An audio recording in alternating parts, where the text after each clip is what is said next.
To help Mr. Federer with this wonderful opportunity to hear him speak.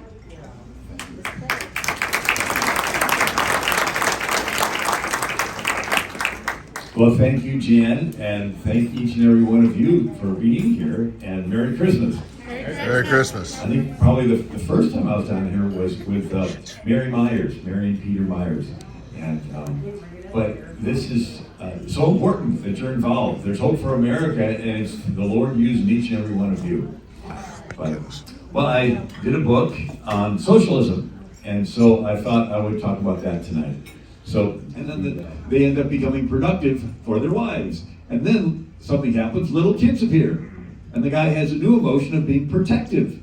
And when all the men of the country begin to be productive and protective, rising water floats all boats. The whole country becomes productive and protective and creative and innovative and expansionistic and militaristic, and they're beginning to grow. But when the women as a whole say there does not need to be a commitment, water seeks its own level, and you'll have a bunch of guys getting pleasure-focused and selfish and indulgent, and they'll more concerned about themselves and less about other people, and there's fewer kids born to fill the ranks of the military. And what happens is they end up getting weakened, and when enough of the men in the country act this way, they get conquered by the next rising civilizations that's still in that aggressive, expansionistic phase. And believe it or not, J.D. Unwin said after studying 80 major civilizations over 5,000 years, he says that once a civilization begins to go down this road, it doesn't stop. He said that because human nature's on its side. Human nature wants that pleasure. And so it's like a snowball that just gains momentum. Now it's yet to be seen if a country with Christian morality can hold it off a little longer. But John Adams writes to Thomas Jefferson, he said, "Have you ever found in history one single example of a nation thoroughly corrupted that was afterwards restored to virtue? And without virtue, there could be no political liberty.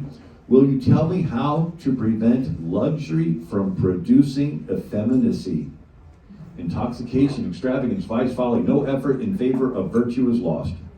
Wow. So Harry S. Truman from Missouri said, "Without a firm moral foundation, freedom degenerates quickly into selfishness and anarchy." And so we go back to Plato, right? So first, it's a democracy. They tolerate each other. Then they tolerate people that are a little bit off. Then they tolerate people that are a lot off. So finally, they're tolerating lawlessness.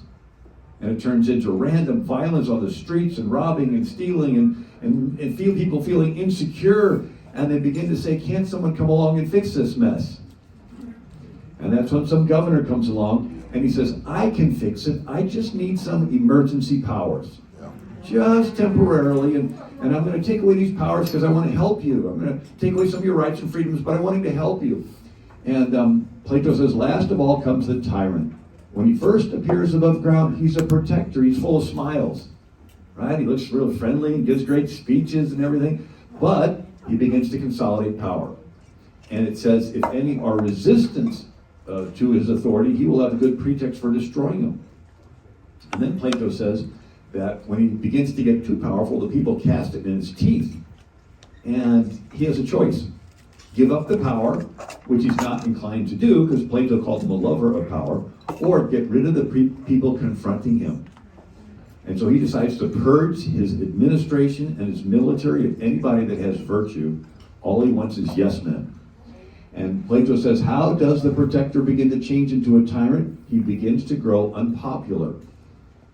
So the two methods that tyrants use is fraud and force.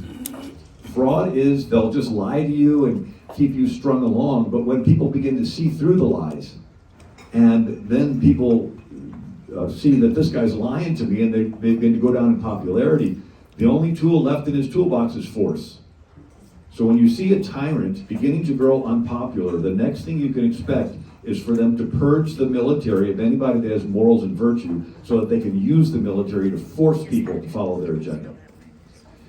So Plato says, standing up in the chariot of state with the reins in his hand, a tyrant absolute. Having a mob entirely at his disposal, he's not restrained from shedding the blood, so he can send his mob out against his political opponents.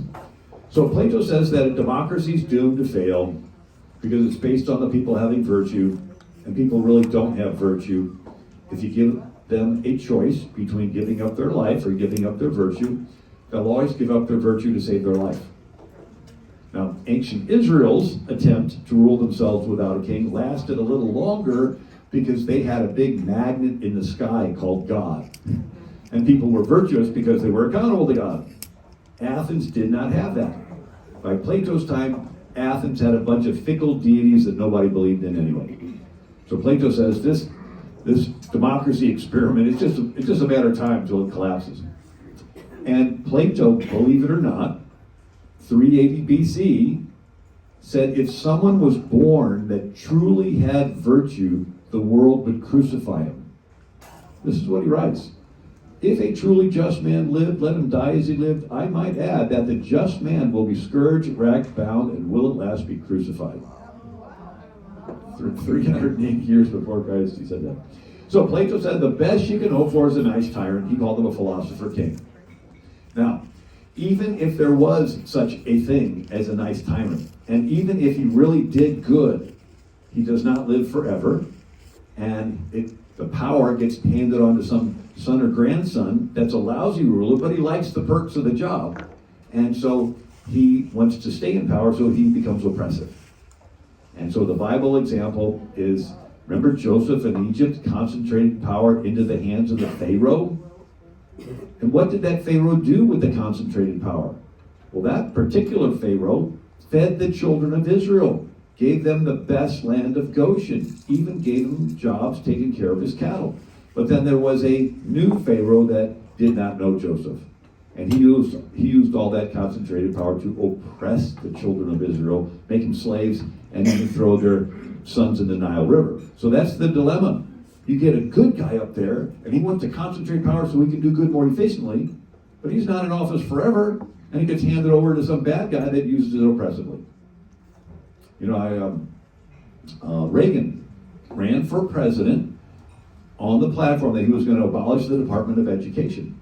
And then there's a video of him introducing Bill Bennett to his staff. And Bill Bennett's a great guy, he's brilliant, he's wonderful, and Reagan comes in, he goes, now, you know, when I was running for president, I said I wanted to abolish the Department of Education, but then I met Bill Bennett. And like, he's such a good guy, it's almost like the devil sat back and says, okay, fine, have your 8 years, but you missed your chance to get rid of that monster. And when I get it back again, I'm going to use it to push all kinds of trash on this country. Right?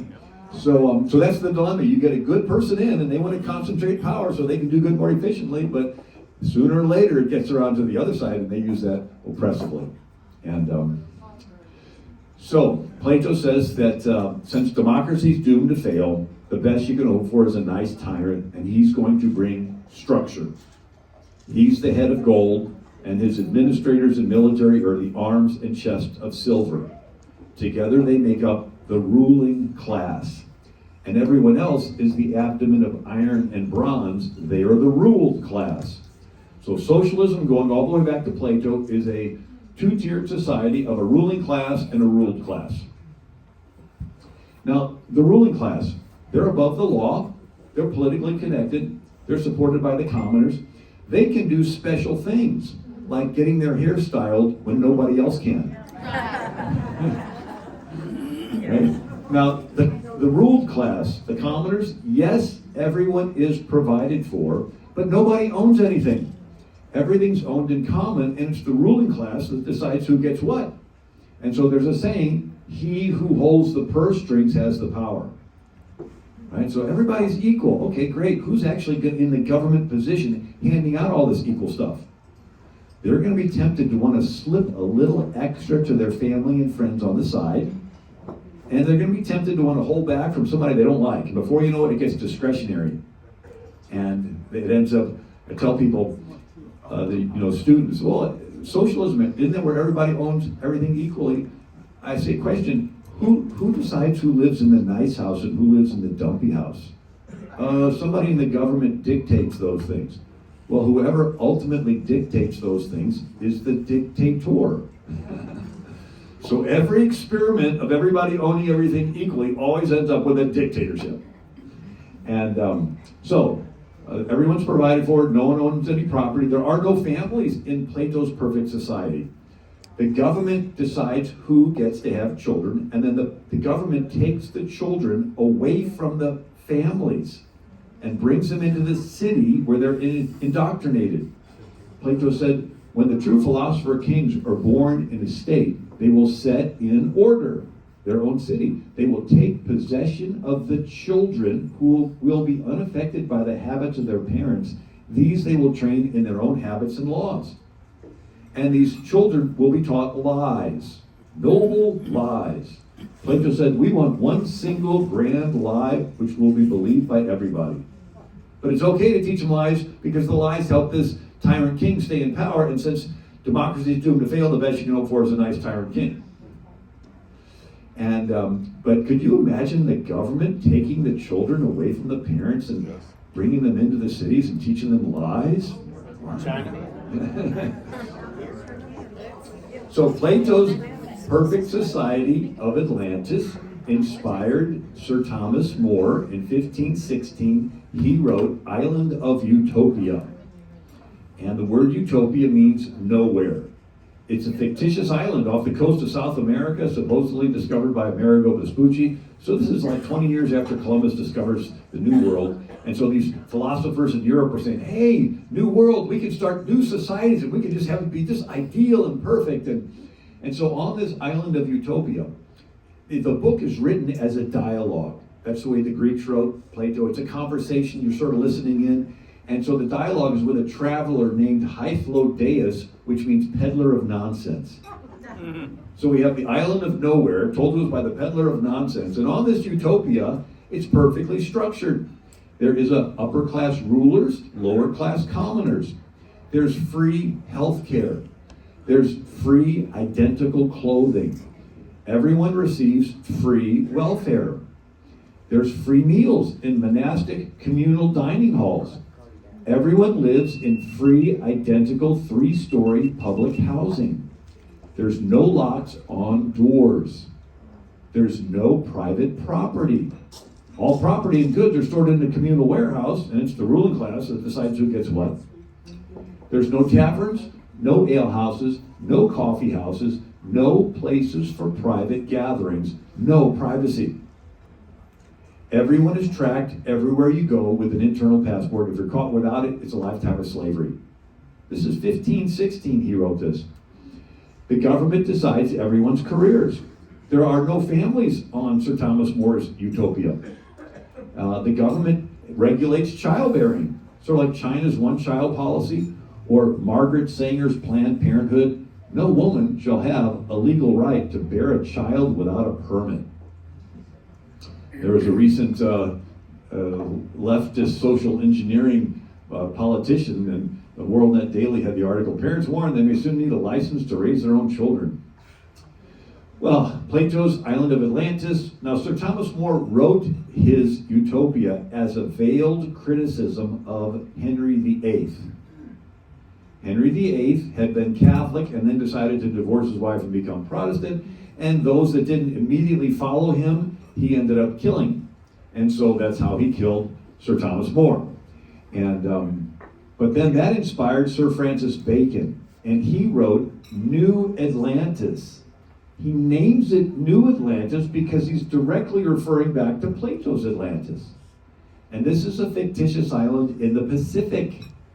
And it's highly structured with a ruling class and commoners, a little more scientific careers because Sir Francis Bacon was one of the leaders of the scientific revolution.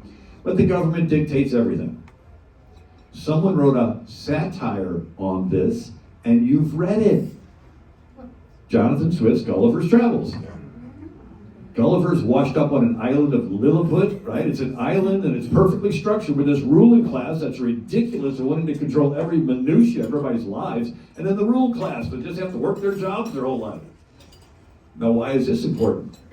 All this was around the time that the Pilgrims came to the New World. Now, the Pilgrims did not have money for a boat ride, so they had to go to rich people in England who started a company, the London Company. And these guys wrote the bylaws for the company. And they looked back to Plato's or Thomas More and so forth.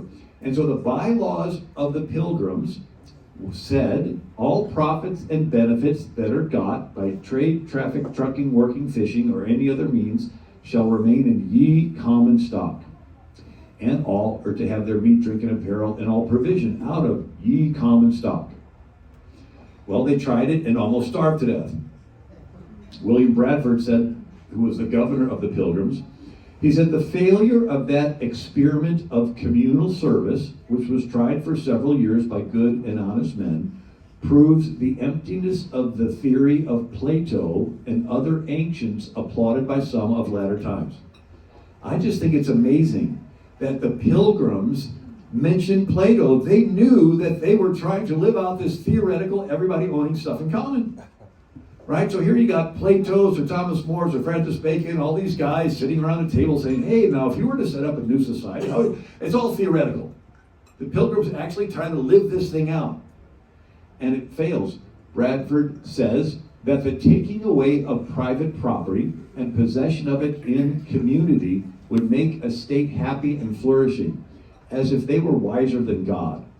For in this instance, community of property was found to breed much confusion and discontent, and retard much employment, which would have been to the general benefit.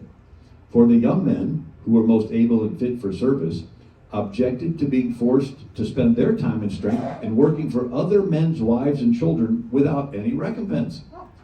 The strong man or the resourceful man had no more share of food, clothes, etc. than the weak man, who was not able to do a quarter what the other could. This was thought injustice. The aged and graver men, who were ranked and equalized in labor, food, clothes, etc. with the humbler and younger ones, thought it some indignity and disrespect. As for men's wives, who were obliged to do service for other men, such as cooking, washing their clothes, etc., they considered it a kind of slavery, and many husbands would not brook it or allow it. Let none argue that this is due to human failing rather than to this communistic plan of life in itself. Bradford goes on, I answer that God, in his wisdom, saw that another plan of life was fitter for them. So they began to consider how to raise more corn, obtain a better crop, so they might not continue to endure the misery of want. After much debate, the governor, with the chief among them, allowed each man to plant corn for his own household. Wow, what a novel idea. So every family was assigned a parcel of land. This was very successful. It made all hands very industrious, so that much more corn was planted than otherwise would have been by any means, and gave far better satisfaction. The women now went willingly into the field, and took their little ones with them to plant corn, while before they would have alleged weakness and inability, and to have compelled them would have been thought great oppression.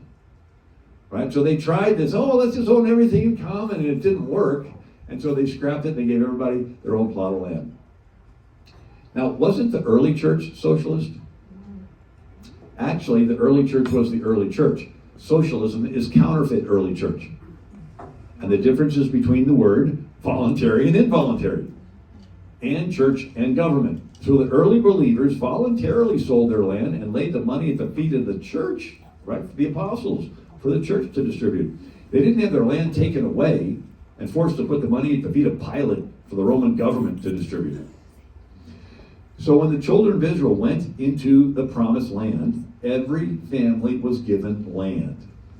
If you own land, you can accumulate stuff. The Bible called that being blessed. And then you can be moved upon in your heart to give away some of your stuff. The Bible called that charity.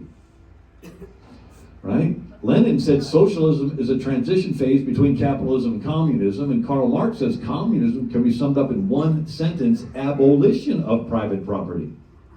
So if you do not own anything, how can you be charitable? How can you give away something you don't have? Right? What are you going to do, steal from somebody else and break the law and now you're a thief?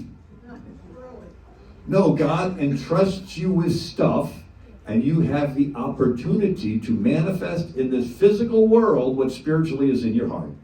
Right? You got a loving, giving heart, you want to give. When Moses was building the tabernacle in the wilderness. He says, anybody who's willing, bring the purple cloth and the gold and the jewels. And then when David's raising money to build for Solomon to build the temple, he says, I'm going to give 5,000 talents of gold, and what are you going to give? And they, all the princes pitch in their money, and then he prays, and he says, Lord, we're just giving back to you what you gave to us. We're just sort of a flow through, right? You've given us possessions, and we're just giving them back. But the Lord wants to involve us in it, right? And now Jesus, an interesting parable is the talents or the minas, and he gives one guy 5, multiplies it to 10. The other guy 2, multiplies it to 4. And then the one guy buries his. And he says, here's your mina, kept it laid away in a piece of cloth. And his master replied, you wicked servant, said to those standing by, take his mina away from him and give it to the one who has 10. And they said, sir, he already has 10. He replied, I tell you, everyone who has more will be given, but as for the one who has nothing, even what they have will be taken away. So the hand of the diligent shall bear rule. You work hard, you get more stuff. Now, what are you going to do with the stuff? Right? You're going to stand before the Lord, and he says, what do you do with that stuff? He says, well, when, Lord, did we clothe you? When you were naked and I clothed you. When did you were hungry and I fed you? And so whatever you do to the least is my brother. So the more you have, the more opportunities you have to give away. And if Jesus were a socialist, he would have said, take from the guy that has 10 and divide them up. But instead, he said, take from that lazy guy and give it to the guy that works hard, right? And then that guy has the freedom of voluntary opportunity to give. Now, there's confusion as to the role of government. In the Bible, God clearly gives commands to 5 groups: individuals, families, business, church, and government. Individuals, among other things, are commanded to take care of the poor. Family commands are mostly relational. Husbands, love your wives. Children, submit to your parents. Business commands are do an honest day's work and don't hold back wages. The church is definitely commanded to take care of the poor, and immediately they did. And they were feeding orphans and widows. And then through the centuries, they started hospitals and medical clinics and schools and began to do all this charitable stuff. Do you know there's no command for the government to take care of the poor? The command to the government is the shortest: protect the innocent, punish the guilty. There's no command for the government to be involved in healthcare. There's no command for the government to be involved in education. What's happened is the government has usurped the church's role. Exactly. And James Madison, the architect of the Constitution, said charity is no part of the legislative duty of the government. Davy Crockett was a congressman, and there was a fire in D.C. and somebody's house burned, and they were going to have votes of money to take care of this person because they were helpful. And he says no. He says Congress has not the power to appropriate this money as an act of charity. Every member on this floor knows it. We have the right as individuals to give away as much of our own money as we please in charity. But as members of Congress, we have no right to appropriate $1 of the public money as charity. I love the quote from Calvin Coolidge. He says, it does not follow that because something ought to be done, the national government ought to do it. We need to take care of the poor. Yes, but it's not the government's job. We need to take care of the immigrants. Yes, but it's not the government's job. We need to take care of the city. We need to do all that stuff, but it's not the government's job. And so it's very similar to on a mission field, right? So if you were to go to a mission field in a third world country, who takes care of the poor? I mean, it's the doctors come and they do medical missions. They're doing it for free, and then somebody will go over there and dig a well in the village, and then they'll start a school, and they'll give them free shoes. And so it's the Christians that are meeting the needs. And that's the way it was in America until FDR's New Deal and Lyndon Johnson's Great Society Welfare State. Prior to then, it was the churches. Right? 8 of the 10 major hospital corporations were started by Catholics in America. And then others were started by, the Seventh-day Adventists and Presbyterians and Baptists and Lutherans and all the different denominations. But it was churches that started it. And what's happened is, the lawyers would sue and cause the insurance rates to go up. And then the people had to pay more expensive insurance, and the government comes in and says, okay, well, we'll just take over the whole healthcare industry. And now they're beginning to tighten the screws, and they're pushing out people that have morals. I wrote a whole book called Miraculous Milestones in Science, Medicine, and Innovation, and I track how it was Christians that invented hospitals. It wasn't Islam, it wasn't Muhammad, it wasn't Hindus that have the caste system. The Brahmin or near divinity at the top and the bottom are the untouchables. And if they're dying in a gutter, it's because they sinned in some past life, and if you really care about them, you'll let them suffer really good so they can be reincarnated in a better state in their next life, right? They had no motivation. That's why when Mother Teresa went over to India, they're like, sure, you can take care of these people in the gutter, we're not going to touch them. China didn't start hospitals. They had a class society with the emperor on the top, right? And so it was Jesus saying the parable, right? I was sick and you visited me. And then the Good Samaritan, that, thank you. Where the Good Samaritan beat up, the guy pours in oil and wine, takes him to an inn, and then says, when I come back, I'll pay you some more. And so the early Christians immediately started taking care of the poor and their health. And then when they started going on pilgrimage to the Holy Land, and where they would show wind up arriving worn out.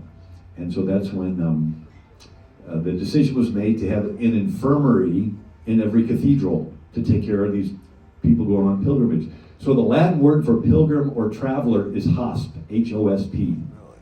So they would call the place the hospital. So where you get the word hospitality, right? And so then there was a plague at Justinian in 541 AD. 15 million died in Constantinople, and there's Saint Samson the Hospitable. And he takes the sick into his house and doctors them up. And then there's a plague from China. Right? Gets into the fleas, comes along the China Silk Road, the camels, the Gobi Desert, and winds up in the Middle East, and then in Europe, and 75 million people died of the bubonic plague. And so nobody wants to touch them, and the election brothers, a bunch of Christian men, go out and collect the dead bodies and give them Christian burials, and then you have the sisters. A guy named Vincent de Paul is captured by the Muslims and made a slave, and he witnesses to his master's wives, and one of them gets saved and nags the husband to let him go. And so Vincent de Paul comes back to Europe and raises money to ransom people out of Muslim slavery, and then starts hospitals. And then there's an order of Sisters of Charity of St. Vincent de Paul, and they staff like hundreds of hospitals across Europe. So much so that the nun was the same thing as a nurse. Matter of fact, the nurses got their little hats from the nun habit, you know. And then the first Ben Franklin started the first hospital in America, 1755. Cornerstone's dedicated to Christ, and then the first hospital west of the Mississippi was started by the Sisters of Charity of St. Vincent de Paul, right, in St. Louis. And so the point I bring out is it was Christians motivated by their Christian faith to take care of the poor. And unfortunately, the government has been taking over healthcare, and now they're telling them, give up your Christian conscience and do that transgendered surgery or that abortion or that euthanasia, or we don't care if you have a opposition to vaccinate. You got to do what we tell you. Give up your morals and your internal religious beliefs and just do what we tell you to. In other words, give up the very Christian beliefs that invented hospitals in the first place. Anyway, so I got all of that out of this quote.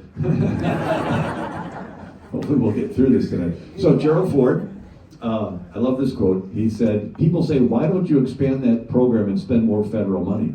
I look them in the eye and say, do you realize that a government big enough to give us everything we want is a government big enough to take from us everything we have? And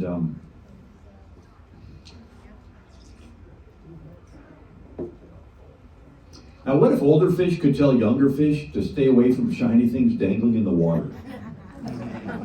But they can't. So every new generation of younger fish sees that shiny thing and they're attracted to it and caught.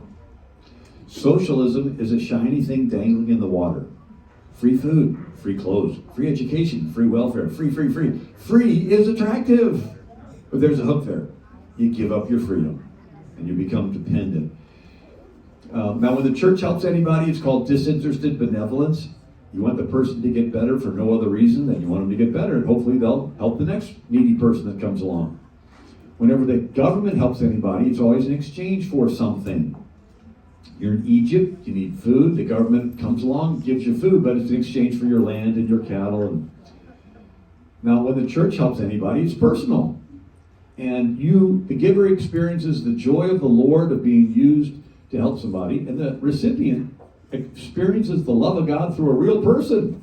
And they're grateful and starts a relationship. Whenever the government helps anybody, it's impersonal.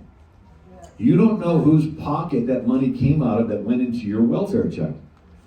And the recipient, instead of being grateful, they begin to view it as a debt that is owed to them, and they become irate if it's delayed or discontinued. And then an interesting phenomenon. After the person receives free stuff for a long enough period of time, their self-esteem goes down. They see other people working hard, being successful, and they feel bad, and they want to channel that negative feeling somewhere. They want to blame somebody. They end up blaming the very government giving them free stuff. It's a very interesting phenomenon. So the Pilgrims, they got rid of company and they switched to covenant. It's a switch from involuntary to voluntary. Instead of an involuntary system where it's taken away and it's redistributed, it's a voluntary where you get your stuff and then you voluntarily get to help people. And so it's this concept that you get rights and blessings from God and you take care of your neighbor because you're accountable to God. Jesus says, whatever you do, at least he's my brother, you've done unto me. The Pilgrims were so much into the Hebrew model of covenant that the Puritans taught Hebrew at Yale and Harvard. Yale's coat of arms, even to this day, has Hebrew characters on it. Anyway, and so that first 400-year period when Israel came out of Egypt, it's called the Hebrew Republic. That's before they get King Saul. And it's unique on planet Earth. I wrote a book called Who is the King in America? And I go through every century of recorded human history from the beginning of the invention of writing. Sumerian cuneiform on clay tablets in the Mesopotamian Valley around 3000 BC. And so from that time till now, the most common form of government is what? Let's see, there's Nimrods, there's Pharaohs, there's King Cyrus of Persia, and Darius, and Alexander the Great, and Julius Caesar, and Attila the Hun, and Genghis Khan, kings of Spain, France, and Austria, Indian Maharajas, Chinese emperors. It's kings! Hands down, the most common form of government is kings. Power wants to concentrate into the hands of one person. And the dilemma is, it's in each of our own DNA, human DNA, right? So you put some babies in a playpen, one of them will take the rattle from the others. You put some kids on a playground, one's the bully hogging the ball. You put some junior high girls in a clique, and one of them is the diva. You put some people in the woods, one of them is an Indian chief. And you put them in an inner city, one of them is a gang leader. And all a king is a glorified gang leader. It's a hierarchical system. You're friends with the king, you're more equal. You're not friends with the king, you're less equal. You're an enemy of the king, you're dead. It's called treason, or you're a slave. I thought slavery started in 1619. No, wherever you have kings on top, you have slaves on the bottom. And so what if you were the king? That'd be pretty cool. And then let's say you have a sister you really love, she gets married, has a kid. Now he's a teenager. He's hanging around the wrong friends, drinking and partying, and he hits them with a car and kills them, and now this teenager's facing mandatory prison time. And your sister comes begging to you and says, you're not going to let my little Johnny get locked away, are you? It wasn't his fault. Those other kids talked him into it, blah, blah, blah. What are you going to say to your sister? Well, I'll let little Johnny off the hook this time, but don't let it happen again. Guess what? As soon as you say that, you are the corrupt dictator. You just sent ripples through your kingdom that if somebody's family or friends with the king, they get special treatment. If they're not family and friends, they don't get it. And if someone was to point out your favoritism, you're going to want to shut them up. And it becomes a problem. So it just happens. Power corrupts, and absolute power corrupts absolutely. And so God's idea was you take the Tower of Babel, and you scatter it. Right? You take the power from concentrated Nimrod, and you separate it. But it's almost like every generation since wants to rebuild the Tower of Babel. And each time it comes around, it's a little bit worse. Because with the latest military advancements, the king can kill more people. So instead of Cain killing Abel with a rock, they can kill with a bronze weapon, or an iron weapon, or a big long phalanx spear that Alexander the Great's men had, or a scimitar sword that the Muslims had, or gunpowder that the Chinese invented. The weapon improves, but it's that same selfish fallen nature. Right? And so as the centuries go on, the kings kill more people, and the king, with technological advancements, they can track more people. Remember Augustus Caesar? He wanted to have a worldwide tracking system. It was called a census. Right? That's when Mary and Joseph had to go to. I guarantee if Augustus Caesar could have had 5G and cell phones and apps that could track everybody and drones and cameras and satellite, he would have used that to track them. So dictators always would use the most modern technology to control people. Anyway, I got off track. Is this okay?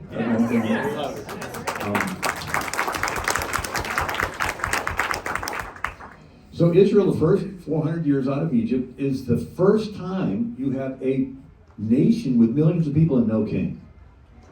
Now, it's a little bit confusing, the book of Judges, and it's like, but it's maximum liberty, maximum freedom. And so there's no king for 400 years, no royal family to butter up next to, and the law specifically said there's no respect of persons in judgment. Rich or poor, everyone's the same. Male, female, made in the image of the Creator. This is the beginning of the concept of equality on planet Earth.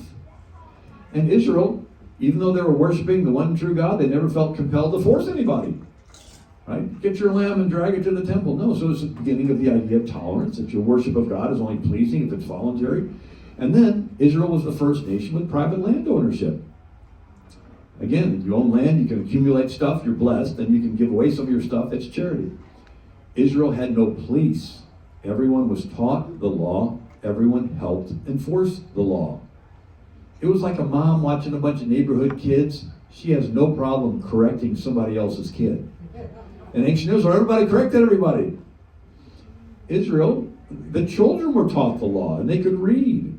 And so, remember Plato wanted to take the kids from the parents and indoctrinate them with noble lies, right? So God chose Abraham because he knew he would teach his children the ways of the Lord. And so the battle is who gets to teach the next generation, right? And the other side wants to grab them and put their stuff on their brain. I use a little illustration of you're a spirit, mind, and body. Your mind is like a super fancy computer. It's more than that, but it's at least that. And your body's like the computer case, which makes it silly for people to argue over what color the computer case is. Imagine if I were to tell you blue computers are better than red computers. It's like, it really doesn't matter what color the computer is or what color your iPhone is. What matters is what apps are on it, what software is on it. Doesn't matter what color somebody's skin is, it's what behavioral software is running in their brain. Amen. Right? Amen. And so the other side wants to put their malware and their corrupted files and their viruses on these little kids' brains, and it's our job to put God's, doing to others as you would have them doing to you. Ancient Israel had no standing army.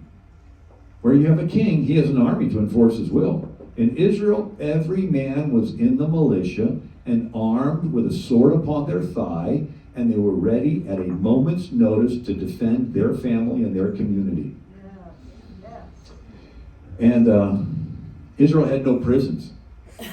Remember in Egypt, Joseph was in prison for several years? In Israel, when a crime was committed, you got the elders, and you went to the city gate, and you had the accused, and you had the trial immediately. Israel had a bureaucracy-free welfare system. So in Egypt, people were selling their souls to the Pharaoh for a bag of grain. But in Israel, when you harvested your field, you left the corners, the gleanings, for the poor people to pick through, like Ruth. This way, the poor were taken care of on a decentralized level, without some political leader collecting everything and doling it back out in exchange for votes, Israel had a system of honesty.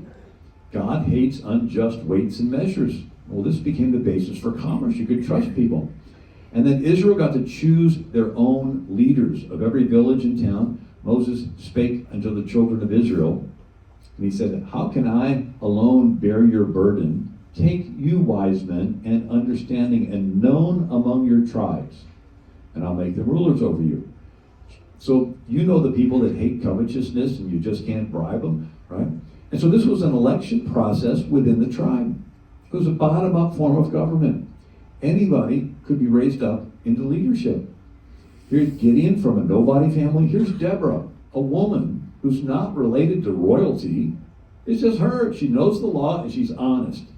And she sits under a tree. People make their way all the way across the country for her to hear their case and tell them what the law says. Where else in the world at this time could a woman become a national leader who's not related to royalty? Right? And this was unique. And Harvard president at the New Hampshire Ratifying Convention gives an address, and he says, the Israelites may be considered as a pattern to the world in all ages of government on Republican principles. From abject slavery, a mere mob, to a well-regulated nation under laws far superior to what any other nation could boast. So they go from 400 years of being slaves, they can't even read, and suddenly they get downloaded this complete package system that's totally opposite of what everything else in the world is doing, right? And then this was interesting, Israel was the first nation that could read. So Sumeria had 1,500 cuneiform characters. I don't know about you, but memorizing 1,500 anythings is not fun. But it was only for kings and scribes. And Egypt had 3,000 hieroglyphs. Only 1% of Egypt could read. Reading and writing was the scribes' secret knowledge. They kept the hieroglyphs complicated on purpose as job security. China had 10,000 characters, but only for court records. Only the upper class could read. It was the communication of the deep state.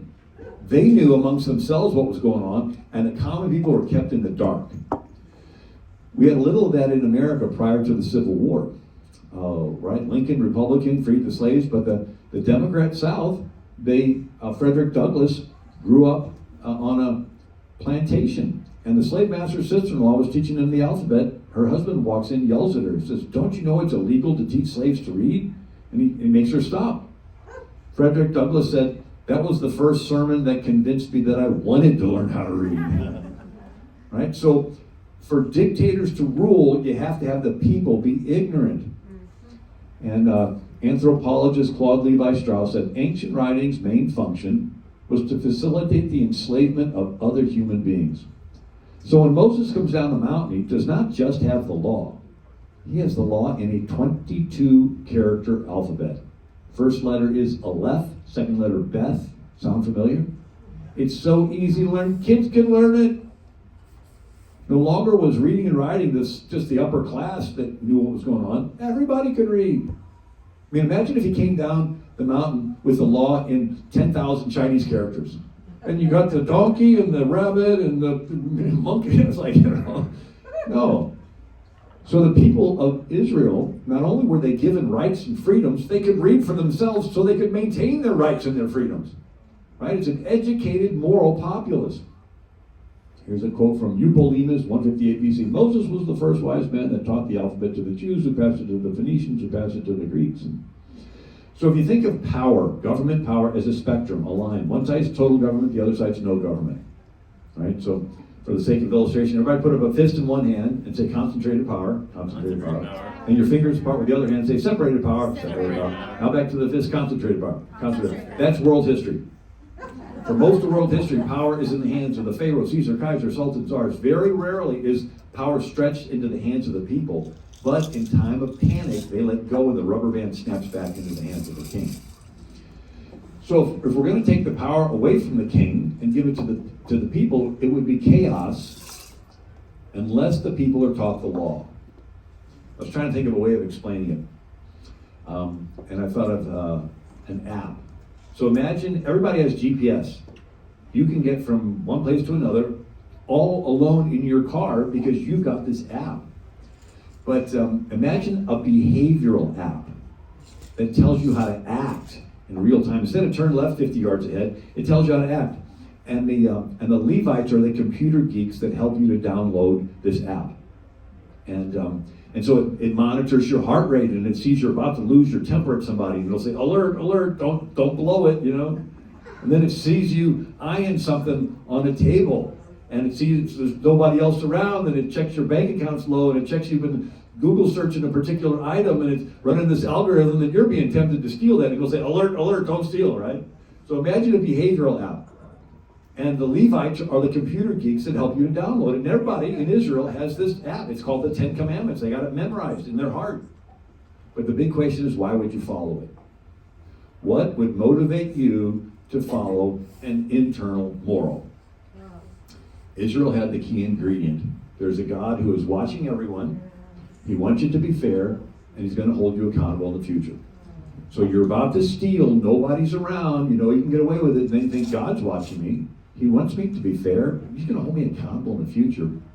Maybe I should hesitate stealing. And it creates something in your head called a conscience. If everybody in the country really believes this, you can maintain complete safety and security. You don't have to lock doors. Women can go anywhere without fear. And now God knew the Israelites would sin, and rather than them walk around the rest of their life with a guilty conscience, once a year they had Yom Kippur, Day of Atonement, when everyone's sins in the country were forgiven for the past year, and they start off the new year with a clean slate, right? And so obviously that's foreshadowing Jesus. And Reagan said, without God there's no virtue because there's no prompting in the conscience. If there's no God, then laws are just made up by a bunch of old white men. Why follow them? Some will, as long as it's socially acceptable, but others are going to say, if there's no God, why should I follow this? And they're going to start yielding to their selfishness. And like you take a bobber off a fishing line and the lead weight hits the bottom of the lake. I mean, human nature is selfish. It's just going to fall, and you're going to have robbing and stealing and smashing windows and people setting things on fire and all kinds of crime. And then everybody's going to say, we want someone to come along and fix this mess. Remember Plato? Democracy without the people having morals and virtue turns into chaos, and then they want some governor to come along and fix it. And so the people in Israel faced this, where the priests stopped teaching the law. So the priests stopped downloading the app, right? And so the high priest, Eli, his own sons, are sleeping with women in the very tent where the Ark of the Covenant is. And then you have a Levite with a silver graven image in the house of a guy named Micah. And the tribe of Dan comes along and takes the graven image and tells this Levite, come along with us, you can be a priest to our whole tribe. And you're like, what's this priest doing with a graven image? And then one of the commandments, so the priest had not been teaching it. And then there's a terrible story of a Levite with a concubine. The law says the Levite's to marry a virgin of his own tribe. Here he is with a woman he's not even married to. So he's not following the law. And the terrible story is the poor girl's raped to death by a bunch of sodomites. And by the time you're grossed out, you read this line, every man did that which was right in their own eyes. And why? Because the priests had stopped teaching them what was right in the Lord's eyes. So they lost the fear of God, they lost the knowledge of the law, all they had was their selfish desires, and it turns into chaos, and then the people want someone to restore order, and the rubber band snaps back into that philosopher king dictator, right? And so in Israel's case, the unstructured chaos, the people went to Samuel the prophet, and they said, we want to be like all the other countries, we want a king. And Samuel cries, and the Lord tells him, they have not rejected me, they have not rejected thee, they have rejected me, that I should not reign over them. So if you're going to give up internal morals, it's going to turn into chaos, and then people are going to want order restored, and the government will usurp power, and they'll restore order all right, but they'll rule as dictators.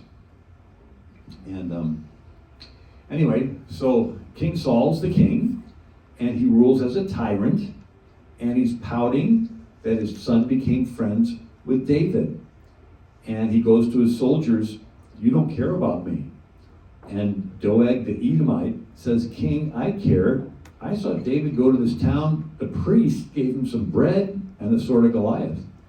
And Saul says, bring those priests to me. They show up. He tells his soldiers, kill them. The soldiers hesitate. Doeg the Edomite goes out there and kills them all. What just happened? The soldiers had been operating under the old system, where every person is accountable to God and follow the law. And the law says you need 2 or more witnesses before you condemn somebody to death. There's only one, this Doeg guy. And so the soldiers are hesitating. They still have a conscience, right? You're telling me to kill. There's only one witness, but there's supposed to be 2, and I'm personally accountable to God. And Doeg says, King, I'm going to surrender my conscience to you. You tell me to kill, I'll kill. You tell me to kill the baby in the womb, I'll kill it. You tell me there's no more male and female, fine. You know, I'm just a bunch of mush. You blow your trumpet, I'll bow to your statue. Kings always want to insert themselves between you and God. Tyrants always want to dictate to you your beliefs. They want you to give up your convictions, your morals, your conscience, your values, and you just do what the government tells you to do. All right? That's what tyrants are. And so, anyway, I'm going to talk about the French Revolution.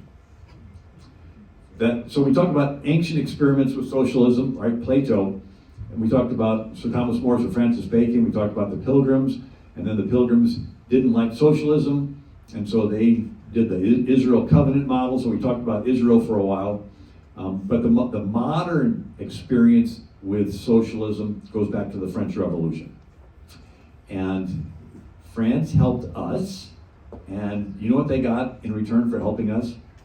Nothing but debt. And then their crops failed, and the people didn't have bread. Remember, they went to Queen Marie Antoinette and said, the people don't have bread, and she said, let them eat cake. It wasn't her fault, she just grew up in court, but anyway. So the people of France say if they could just chop off the king and queen's heads, all their problems will be solved. And so they chop them off, it doesn't get any better, so then they chop off the heads of all the royalty. It doesn't get any better, so then they chop off the heads of all the wealthy. You got money, we don't, you're selfish. Then they chop off the heads of the businessmen and farmers. You got food and supplies, we don't, you're selfish. Then they chop off the heads of all the hoarders. You got extra food, we don't have enough, you're selfish. Then they chop off the heads of the clergy, because they're speaking out against all the head chopping off stuff. Then they chopped off the heads of the former revolutionaries, the ones that used to chop off heads but got tired of it. Somehow they're to blame. 30,000 people had their heads chopped off in Paris, France. And the motto of the French Revolution was liberty, equality, fraternity. Sounds nice, but it doesn't work. Liberty is experienced individually. Fraternity is their word for socialism. It's the fraternity, the collective, the group, the social contract, the state, the mob. And equality can be understood two ways. In America, it was equal treatment before the law. In France, it was everyone having an equal amount of stuff. And if the fraternity, the group, thinks you have too much stuff, it can smash your individual liberty, take away all your stuff and redistribute it, and kill you. The collective overrides the individual. And so, anyway, let's skip past some stuff for the sake of time. So during this reign of terror in France, they decided to tear down statues of good King Henry IV, who tried to patch up Protestants and Catholics. They tear down the statue of Saint Genevieve. So in 451 AD, Attila the Hun had 500,000 soldiers, and he's wiping out cities across Europe. Worms and Mainz and Cologne, and he's headed toward Paris, and Genevieve gets all of Paris to fast and pray, and for some reason Attila skips sacking Paris. So she's considered the patron saint of Paris. Well, during the French Revolution, they dig up the bones of Saint Genevieve and trash them. Why would you want to trash history? Well, it's a concept called deconstruction, and every conquering country does it. It's where you portray the past negatively, so the people emotionally detach from it and they're open-minded, and then you portray whatever future you have planned for them positively. It's actually a sales technique. So if I was a toothpaste salesman, the first thing I do is tell you negative things about the toothpaste you're currently using. You're still brushing with that stuff? Haven't you read that it'll eat the enamel off your teeth? You're like, ooh, really? You're repulsed by it. Now I have you in a neutral, you're open-minded. What are all the toothpastes that are out there? Then I give you my pitch for this brand new target control breath freshener toothpaste. Right? So it's a drive neutral reverse. And so they go into the classrooms and they tell the kids negative things about the founding fathers. They took life from Indians. They sold people into slavery. They were chauvinists. Forget the fact that they gave you a country where you're in charge of your life and you don't have a dictator telling you what to do. But they tell negative things so the kids are emotionally detached from them. And then they present the socialist future positively. Now Europe went through this. Europe went from 1,000 years of Catholic cathedrals, Protestant Reformation, and Jewish neighborhoods to a secular Europe with the French Revolution, right? Tearing down everything and free sex, anything goes. And now Europe is turning into an Islamic and socialist Europe, with Muhammad being the #1 name for newborns. And the government pays for everyone's education, but it decides what you're going to be, what career path you're going to take. Now, the destroying of history is not just a Western thing. China did it. The 3rd century BC, you have a warring states period half a dozen kingdoms fighting, and one wins, led by Qin Shi Huangdi. He's considered the unifier of China. And Qin Shi Huangdi was being criticized for doing things differently than they had been done before. And he got tired of being criticized, so he decided to destroy all records of how things were done before. And he burnt tens of thousands of bamboo annal books. They wrote on strips of bamboo and they tied them together.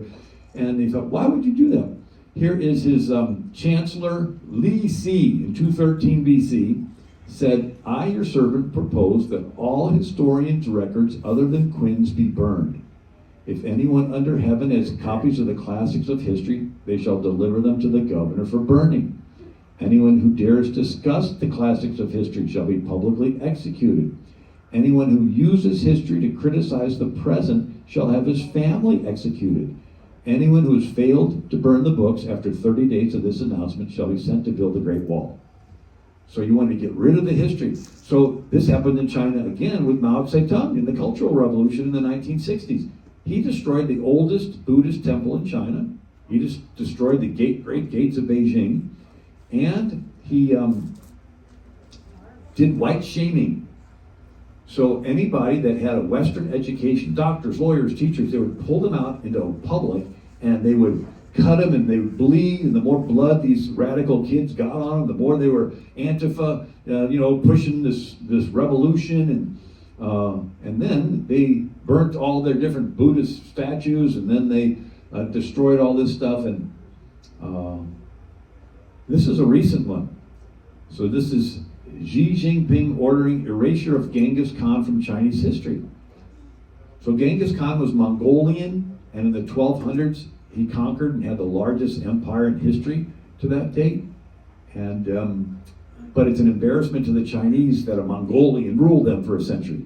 It was the Yuan dynasty.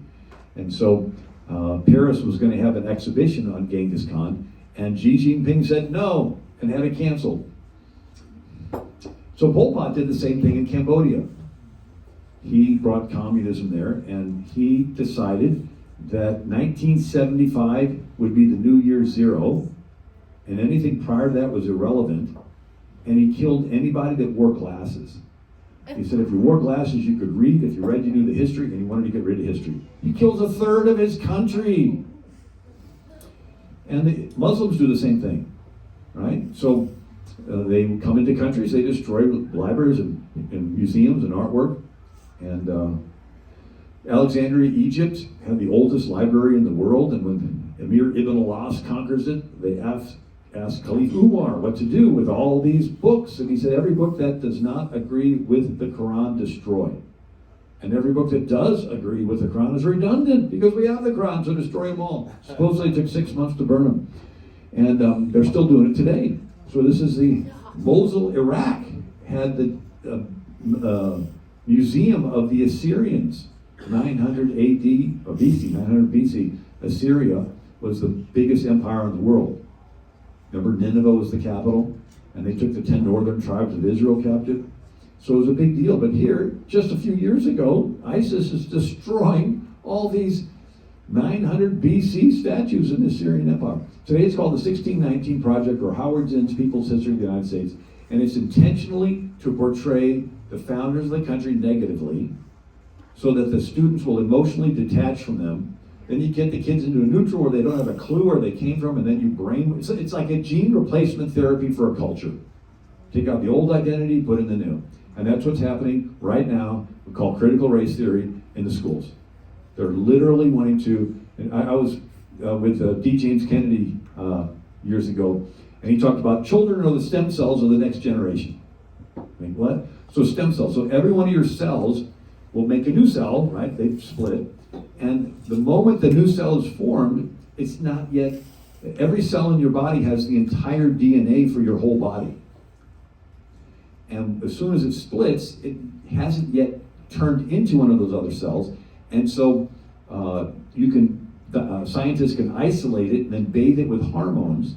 And the hormones activate different parts of the DNA, so it can turn into a muscle cell or a skin cell, or right? And so the idea is that they want to take these young children, before they've been affected with the habits of their parents, before they turn into a cell like their parent was. They want to take them away and isolate them, put them into a classroom and bathe them with their LGBT hormones or their, the socialists or Sharia or whatever. Carl Sandburg said, when a nation goes down, one condition may always be found: they forgot where they came from. So in 1948, Orson Welles wrote 1984. And in the book is a character named Winston. And his job for the government is working for the Ministry of Truth. But all he does is make lies. So his job is, the pneumatic tube was a new invention back then. You go to the bank and you put your deposit, sucks it up. And so he would get this pneumatic tube, and it would have the history, and he would edit it, and then he would put the old edits down another pneumatic tube, and it would suck down the memory hole into the basement where there's an incinerator and burns it. And so he says, every record has been destroyed or falsified, every book rewritten, every picture has been repainted, every statue and street building has been renamed, every date has been altered.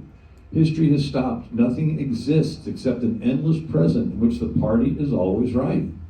I know, of course, that the past is falsified, but it would never be possible for me to prove it, even when I did the falsification myself. After the thing is done, no evidence remains.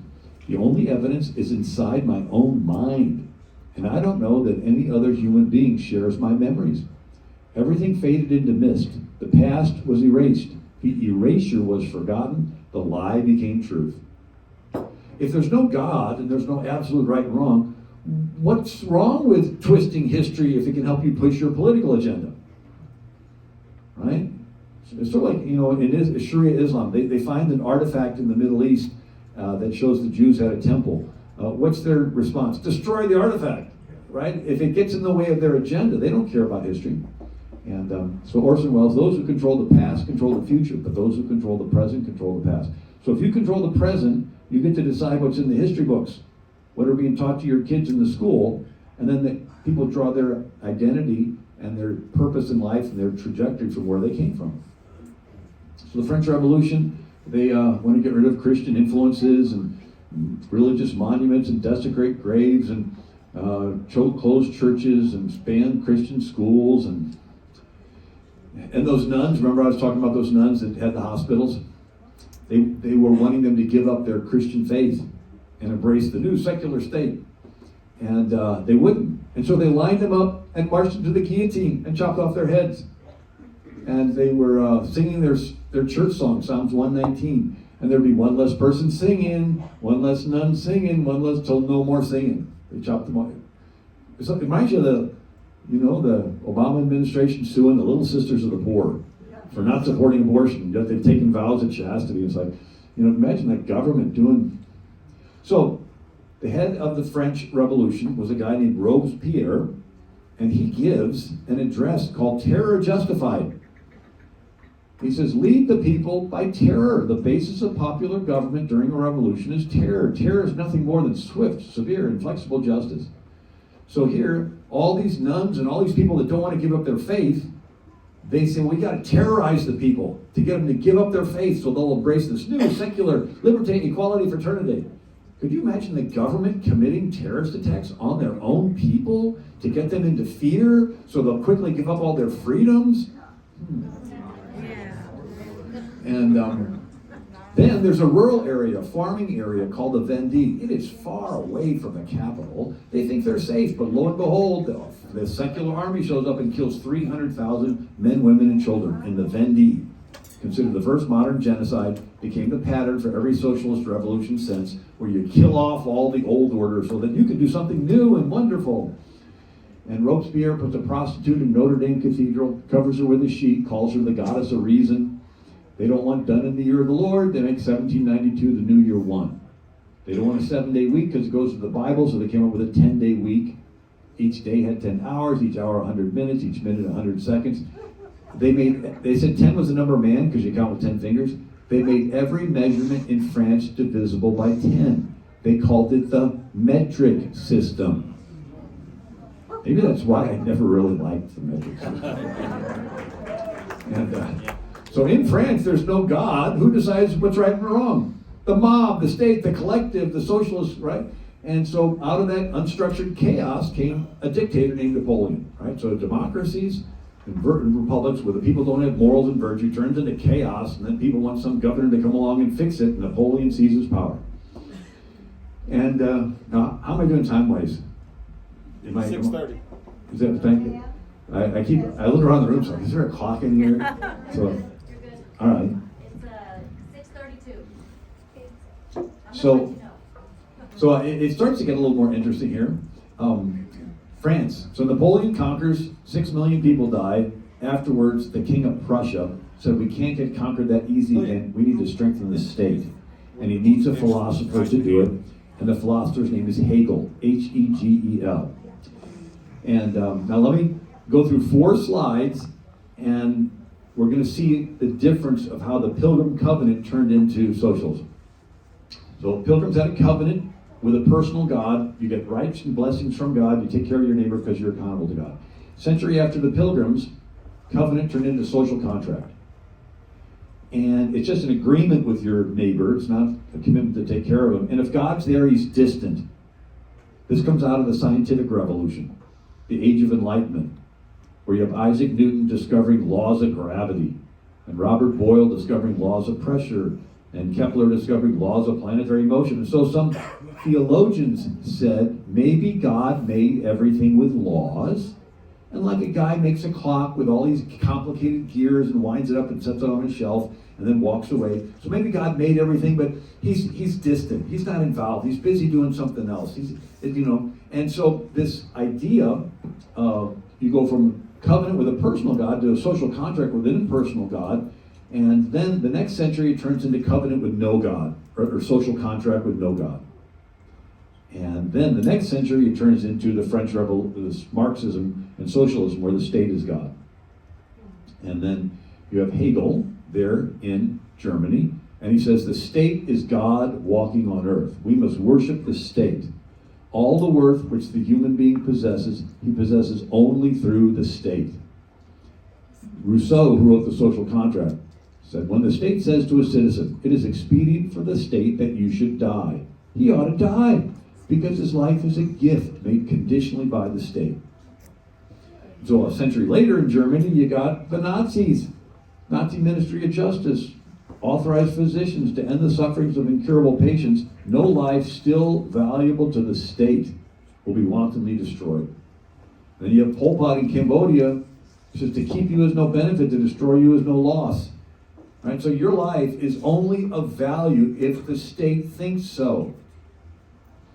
And so we go from this Pilgrim Covenant under God, Age of Enlightenment, social contract with a distant God, French Revolution, social contract with no God, to socialism where the state is God. Hegel says the state recognizes no authority but its own. It acknowledges no abstract rules of good and bad. What's an abstract rule of good and bad? You mean like the Ten Commandments? Yeah, there's no God. It's just the state. And if you help the state grab more power, the state thinks that your life is useful to it. And if you're challenging the state's power, it will use its power to crush you. Now that concept actually is what caused the Holocaust. And at the Nuremberg trials, they had these Nazis on trial, and they were trying to say, well, you did terrible things killing the Jews. They go, we were just following the state. We got the order from the state, says to kill them, and there's no power higher than the state, and the state told us to do it. And so these prosecutors are like, okay, how do we make these guys guilty for killing the Jews if they were just following their state? And so they said, well, we have to have a power higher than the state. And they go, okay, well, we don't want to say God, so let's just say it's what all the nations agree upon, the United Nations. And so that can determine. And so what happens is you get to today the OIC, Organization of Islamic Cooperation, 57 Muslim countries, and they have a lot of money, and they begin to bribe all these other ones, and they don't like the idea that everybody's equal, right? They think that women are not equal to men, and that you can kill infidels and so forth, and so that's why the founding fathers said, no, it's the Creator. And Eisenhower put it this way: in many lands, the state claims to be the author of human rights. If the state gives rights, it can and inevitably will take away those rights. The founding fathers had to refer to the creator in order to make the revolutionary experiment make sense. In other words, do your rights come from the government, or do your rights come from a source higher than the government? If there is no God, the rights come from the government. And what the government giveth, the government can taketh away it. Eisenhower, it was because all men are endowed by their creator with certain inalienable rights that men could dare to be free. Now, since I have a little bit of time left, we talked about the most common form of government's power concentrating into the hands of one person. And so democracies and republics. Democracy has two meanings. One is a general reference to popular government where people are involved. But as a functioning form of government, a pure democracy only works on a small level, like Athens, because every citizen has to be at every meeting every day to talk about every issue. So 6,000 citizens of Athens, everybody's got to be there every day, and it's very time consuming. A republic is where you take care of your family and your farm, and you have someone in your place that goes to the market every day and talks politics. They're your representative, right? So republics and democracies are efforts to take the power of the king, give it to the people. But what if the king wants the power back? Does he just go to the people and say, hello, please give me complete control over your life? Oh, sure, yeah, here you go. Is that how it works? People aren't in a hurry to give up their life, right? And so there are two methods in which the king can take power away from the people. One is fear. If you can get people into fear, they will trade freedom for security. And the other is free stuff. The king can be really nice to give away free stuff until everybody gets used to it, and then they get hooked on it, and then he says, oh, you want to continue to get it? You have to give up your freedoms. Sort of like a drug dealer takes over a neighborhood two ways. He can come in with guns and scare everybody, and they'll trade freedom for security and submit to the mob, or the drug dealer can give away free drugs and get everybody hooked. And once they're hooked, he says, oh, you want more free drugs? You're going to sell yourself into prostitution, right? Sort of like a hunter can catch animals with guns or bait, right? You can come in with guns and shoot them, or you can, I was reading how to catch wild pigs. You put a post in the ground and you throw some corn down, and the pigs come and eat the corn. And the next day there's two posts in the ground, and three, and the next day four, and the pigs just eat the corn, sort of ignore these posts. And you start putting the post in like a little semicircle, right? And then so every day there's some more corn, the pigs come and eat the corn, and then you start putting the fencing in between. And so pretty soon there's just a little opening. The pigs like squeeze through, and they're in the corner, and then the last day you shut the gate and you caught yourself some pigs. Right? You get them dependent. You give them free stuff until they get hooked. And so some scriptures, fear of man brings a snare. A snare is a trap, fear, right? And the other is, every man is tempted when he's drawn away by his own lusts and enticed. So the deep state, big government creates or capitalizes on chaos and discord, and then in the atmosphere of fear promises a solution of free stuff. And so we got unity, scripture, Psalm 133, good and pleasant it is, brethren, dwell together in unity. And then Proverbs, the Lord hates the he that soweth discord. So we got unity, we got discord. So the idea is you got to create discord so you can get people into fear, and then when they're in fear, they will trade freedom for security. So imagine somebody sowing discord in heaven, right? It's Lucifer. And then he sows discord in the garden. And then he has Cain killing Abel. And then we have Israel, that first 400 years before King Saul. They almost lost it. So Gideon defeats 100,000 Midianites. And it's peaceful. There's no threat to Israel.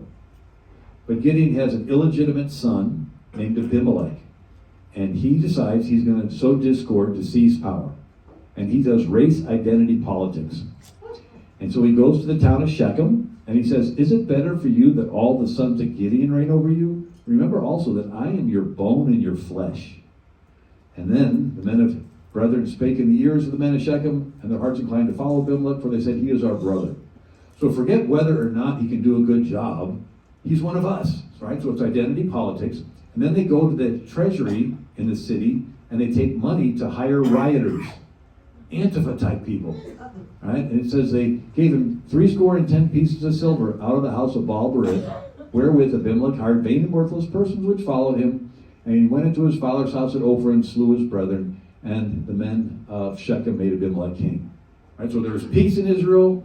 He decides to sow discord, takes money and hires rioters, and then they do violence and he seizes power. Now, Israel's republic would have ended here rather than a century later with King Saul, had not somebody threw a millstone over the wall and killed Abimelech. But let's go a little bit more recent. Italy, 500 years ago, was a bunch of city-states. Venice, Genoa, Naples, and they fought. And Machiavelli thought if one prince could control all of Italy, it would stop the infighting. So he writes a book called The Prince, where he advocates the ends justifies the means. The end of one prince controlling all of Italy is such a good end, because it'll stop the infighting, that any means necessary to get there is justified. So if a prince conquers a city, the people in the city would hate him. But if he pays criminals like Abimelech did to create crisis and terror, the people will panic, and they'll say, we want somebody to come along and fix this mess. And the prince will come in, get rid of the very criminals he bribed to create the problem. Nobody will know the better for it, and everyone will praise the prince as a hero. So it's good marketing. You create the need and fill it. You go around the back of the house and set it on fire, and then you go around the front of the house and sell them a fire extinguisher. And they'll pay anything for it and thank you for being there. So it's called Machiavellianism, where you create or capitalize on a crisis to consolidate control. You know that quote a little more recently as Rahm Emanuel. You don't ever want a crisis to go to waste. It is an opportunity to do important things you would otherwise avoid. Or Hillary. I'm actually excited about this opportunity. We're not yet through this crisis. The chief of staff of President Obama is an old friend of mine. He says, never waste a good crisis. Ben Domenech, Fox Primetime. The authoritarian left is using the permanent pandemic to achieve as many ends as they can imagine. This is Rahm Emanuel's famous dictum, never let a crisis go to waste. Normal times don't produce the outcomes that the authoritarian left wants because people are not scared enough to give them the limitless power they crave. Crises are necessary, and so if there aren't any on offer, they manufacture them. So you and I see a crisis, our response is how can we help people through it? They see a crisis, their response is how can we usurp power through it? Take more for ourselves. And Louis Mencken writes, the urge to save humanity is almost always a false face for the urge to rule it.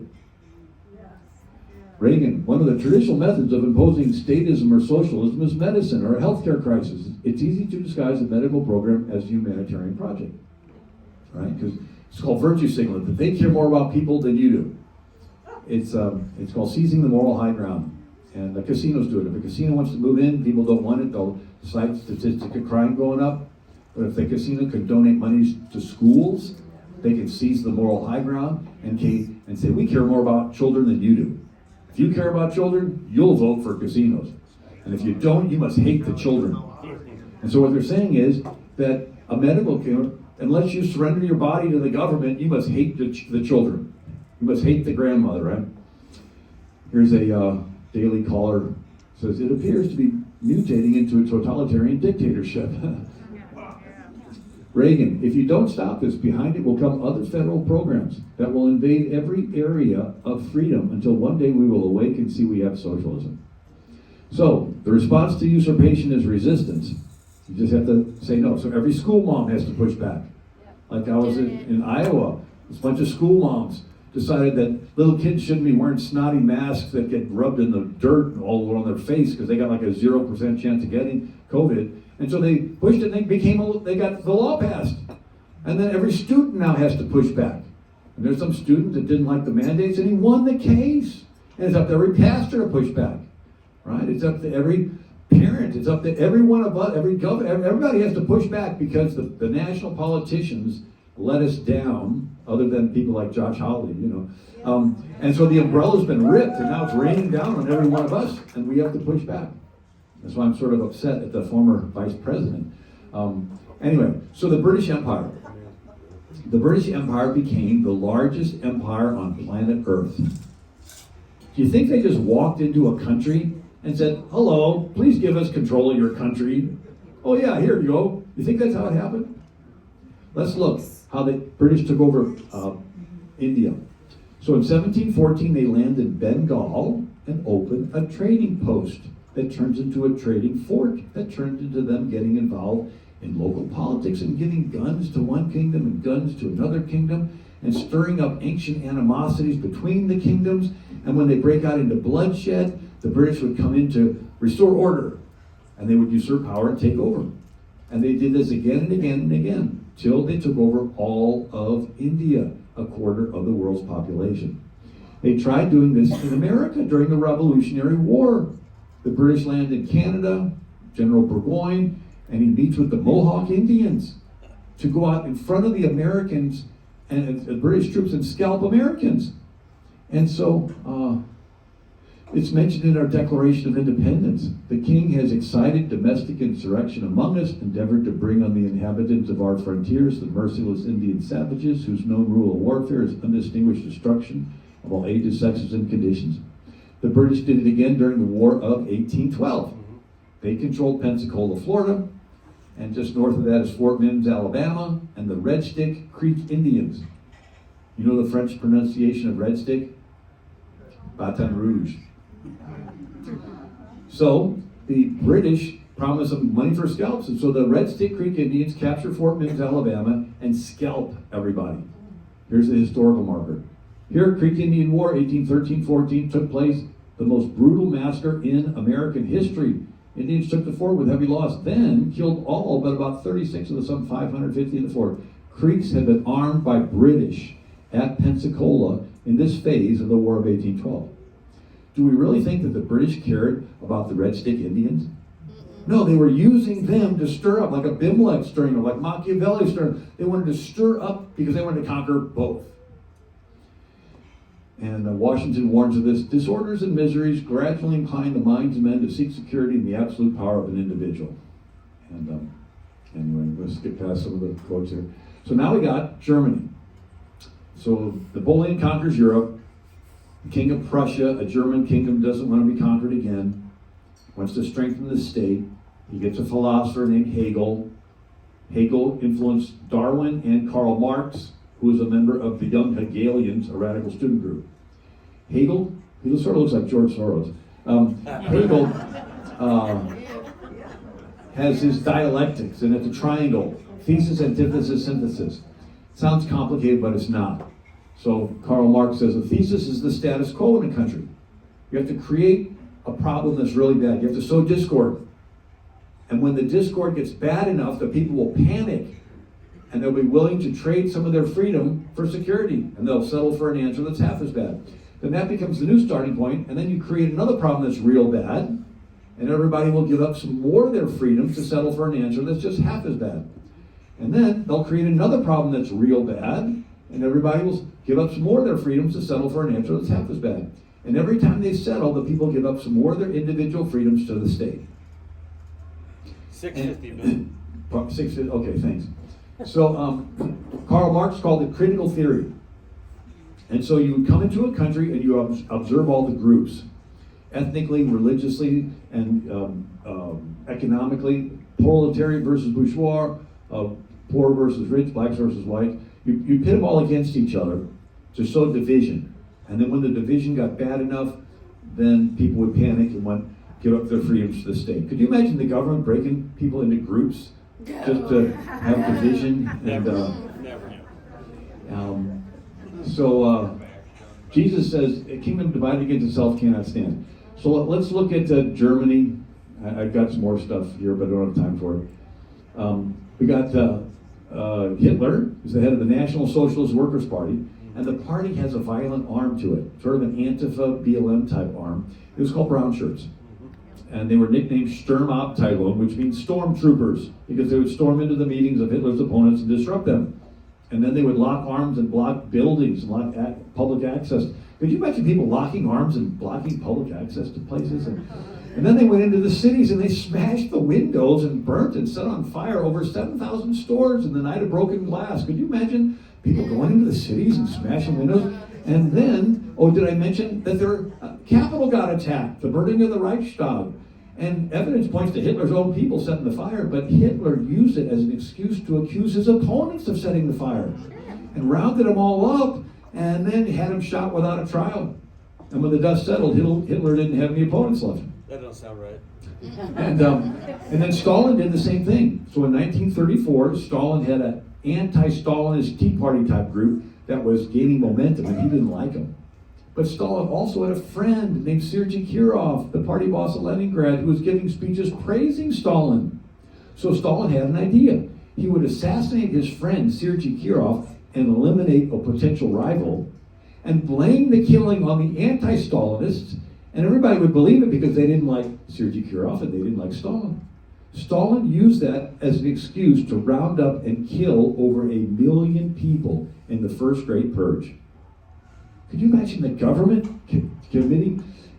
Tucker Carlson showed this video. This is the security camera of the first people breaking into the U.S. Capitol on January 6th. And gee, they're all dressed in black, and they all have tactical gear on, and they sort of look like they know what they're doing. They just don't look like people that heard his speech and got riled up. All right? And then they find out that there's FBI people in the crowd.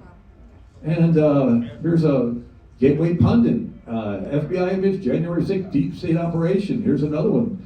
January 6th attorney, undercover law enforcement officer, passed out weapons at January 6th protesters who were later arrested. And someone ordered to stand down. The most protected building on planet Earth is the U.S. Capitol. 2,300 police officers for one building. Nobody accidentally gets in there. There were people that said it was cold that day, and they were doors open from the inside, and they thought they were just being invited in out of the cold. Others thought they were getting a free tour of the Capitol, right? And it was something called psychological projection, where they do the crime, but they want to blame you for it. So like David Axelrod, Obama's campaign manager in Chicago, there was an old tradition of throwing a brick through your own campaign office window, then calling a press conference to say you've been attacked. And so after World War II, Germany, France, England gave up their colonies, and so there were brand new countries, India, Egypt, Israel, and the KGB decided to do critical theory and would go into these countries and observe all the groups, ethnically, Bosnian, Croats, Serbs, religiously, Sunni, Shia, Orthodox, economically, racially, and break them into groups of victims and oppressors, haves and have-nots, and they would orchestrate protests, and they would escalate to riots and violence, and then co-opt the media with bribes and threats to blame the new leader of the country, and then co-opt weak links in the military. When the country gets panicky enough, they would do a coup, they'd put the leader under house arrest, and then there would be a Soviet puppet. So these are called behind the Iron Curtain. And Truman does nothing, and Mao Zedong tweaks it. He calls it a continuous revolutionary theory. So he continues to do crises. In other words, like a continuous pandemic. You want to have another crisis. And so Eisenhower can do nothing or something, and he decides that he can't let these countries fall, so he has to do something. So 1953, Iran sides with the Soviet Union. And Mossadegh nationalizes their Iranian oil. And you think, big deal. Well, Britain doesn't have any oil fields, so in 1908, Britain formed the Anglo-Iranian Oil Company. You know it better as BP. And so in 1953, when Iran takes control, Britain suddenly has an oil shortage. So they appeal to Eisenhower, who approves the first CIA operation to overthrow a country's leader, Operation Ajax. The CIA operative on the ground is Kermit Roosevelt Jr., grandson of Teddy Roosevelt. He goes to Tehran. He recruits mobsters and gangsters and radical imams and stages protests and riots and attack mosques and co-opts the media with bribes and threats to blame Mossadegh. And then when the country gets panicky enough, they put Mossadegh under house arrest, lock him away, and they replace him with the Shah. And the CIA did the same thing in Guatemala and the Congo and even Chile, and the KGB did the same thing. With Brezhnev and Khrushchev helping Yasser Arafat start the PLO and start to sow division, and helping Castro to sow division, take over Cuba, and help Che Guevara start FARC in Colombia and ELN in Bolivia. And so this has been 70 years of developing these tactics of how you sow division in a country and pit people against each other so that you can seize power. Hundreds of coup attempts in Africa. It's called the Cold War. And anyway, we could talk about the deep state and the Howard Piven strategy and all the infiltration of this. I'm going to do one last thing here. So, the critical race theory, you've probably seen the video of some students along a starting line, and the teacher says, we're going to have a race, but if you're from a home where you had two parents, you got a special advantage, so take a step forward. And then if you're from you live in a safe neighborhood, you got a special advantage, take another step forward. And if you own a cell phone, and so pretty soon there's some kids that are way out in front. Then the camera looks at these kids on the starting line like, man, this isn't fair. And it's sort of convincing until you ask yourself the question, what's the finish line? Is the finish line how much stuff you can accumulate before you die and leave it all behind? Or is the finish line standing before God and him saying, I was naked, did you clothe me? Amen. I was sick and in prison, did you visit me? Right? I was hungry, did you feed me? Doesn't matter how much stuff. So we shouldn't be sending critical race teachers into the public schools. We should be sending evangelists into the schools to teach these kids the gospel, because once they realize the love of God, they want to love everybody. They'll do unto others as you have them do unto you. And anyway, so we see it from our point of view, but for a second, let's look at all of humanity. I talked about 6,000 years of world history, and let's look at it just for a moment from God's point of view. I mean, here's God. He exists for eternity. He makes everything. And he made time, made matter, space. You know, the Hubble telescope in 2004, they focused it on a little spot in the sky where there was nothing. The spot was so small, it's the size of a grain of sand held between your fingers at arm's length. There was nothing there. They focused the Hubble telescope on it for 11 days. When they developed the images, in that little spot was 10,000 galaxies with hundreds of billions of stars in each galaxy. And because light travels in waves, with red being the slowest, they saw the red shift. So these galaxies are moving away from us. And they figured out that these galaxies are 47 billion light years away. And they started looking in other directions. They found the observable universe, they estimated 93 billion light years across, and get this, still expanding at the speed of light. And the largest star they found is Stephenson 2-18. It's a super gas giant. It's so big, if you were to place it in our solar system, it would engulf the orbit of Saturn, the 6th planet from the sun. We're the 3rd planet from the sun. Could you imagine one planet, one star that big? And God made it all. I mean, here's God. He exists for eternity and makes everything. And what's a galaxy anyway? It's a bunch of rocks. Big rocks, small rocks. A rock cannot love you. So it's like at some time in eternity past, God said, I would really like someone in my image that could love me. Now it gets interesting, because love by definition must be voluntary. The moment it's forced, it evaporates. If God were to force you to love him, he himself would know he's forcing you to love him, and he would know your response is not a pure love response. So he gives you, so in this framework of everything he controls, he's powerful enough to create a little bitty space that he doesn't control your will. Now, he could control it if he wanted to, but that would defeat the very reason he made us different than everything else. And he hides himself behind creation, because if he ever revealed himself, he is so awesome, you would just fall flat like the Apostle John in the book of Revelation. I fell at his feet as dead. Right? People say, well, if God's real, why didn't he show himself? Well, if he showed himself, your free will would evaporate instantly. You would respond instinctively. I mean, here's a being that creates the universe. What could you possibly offer him? Nothing but your will. Right? And so he gives us this opportunity. So from his point of view, you've got these 6,000 years, and every generation has a crisis, and the crisis is an opportunity for some people to turn away from God and run, give up their faith and deny it all, and other people turn to the Lord. Right? And they cry out to God, and God in his mercy comes down and delivers us.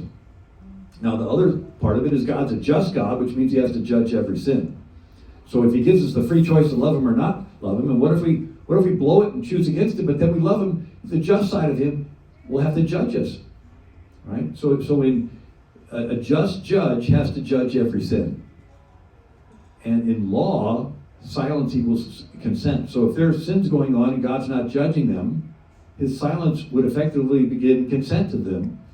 Remember the wedding ceremonies? The pastor says, anybody against this wedding, speak now or forever hold your peace. If you're sitting there silent, holding your peace, your silence is giving consent to the wedding. If there are sins going on and God is not judging them and he's silent, his silence is giving consent to the sin. And if God gives consent to sin, he's no longer a just God. He denies his just nature. He denies himself. And guess what? He's not going to deny himself, so he's going to judge every sin. But God is love in that he provided a lamb to take the judgment for the sin. All right, so he's completely just. He judges every sin, but he's love in that he provided a lamb to take the judgment. So Abraham and Isaac are going to the top of Mount Moriah. And Isaac says, Father, we have the wood for the sacrifice. We have the coals for the sacrifice. Where's the sacrifice? And Abraham says, Son, God will provide himself the sacrifice. And it is a double meaning. trusting that God will have a ram in the bush, but the second meaning is God will provide himself as the sacrifice. And that's what happened. Jesus, the only begotten Son of God, the second person of the Trinity, became the Lamb and took the judgment. So God, the Father, he's just, and that he judges every sin. And Jesus, out of love for the Father and love for you or me, became the Lamb and took the judgment. So we can approach this almighty, all-powerful, universe-creating, perfect, just being without any fear of judgment, because the judgment's been paid by the Lamb that he provided. Anyway, so we talked about what's going on in America, but I always like to come back to the fact that we're trusting God. He's got a plan.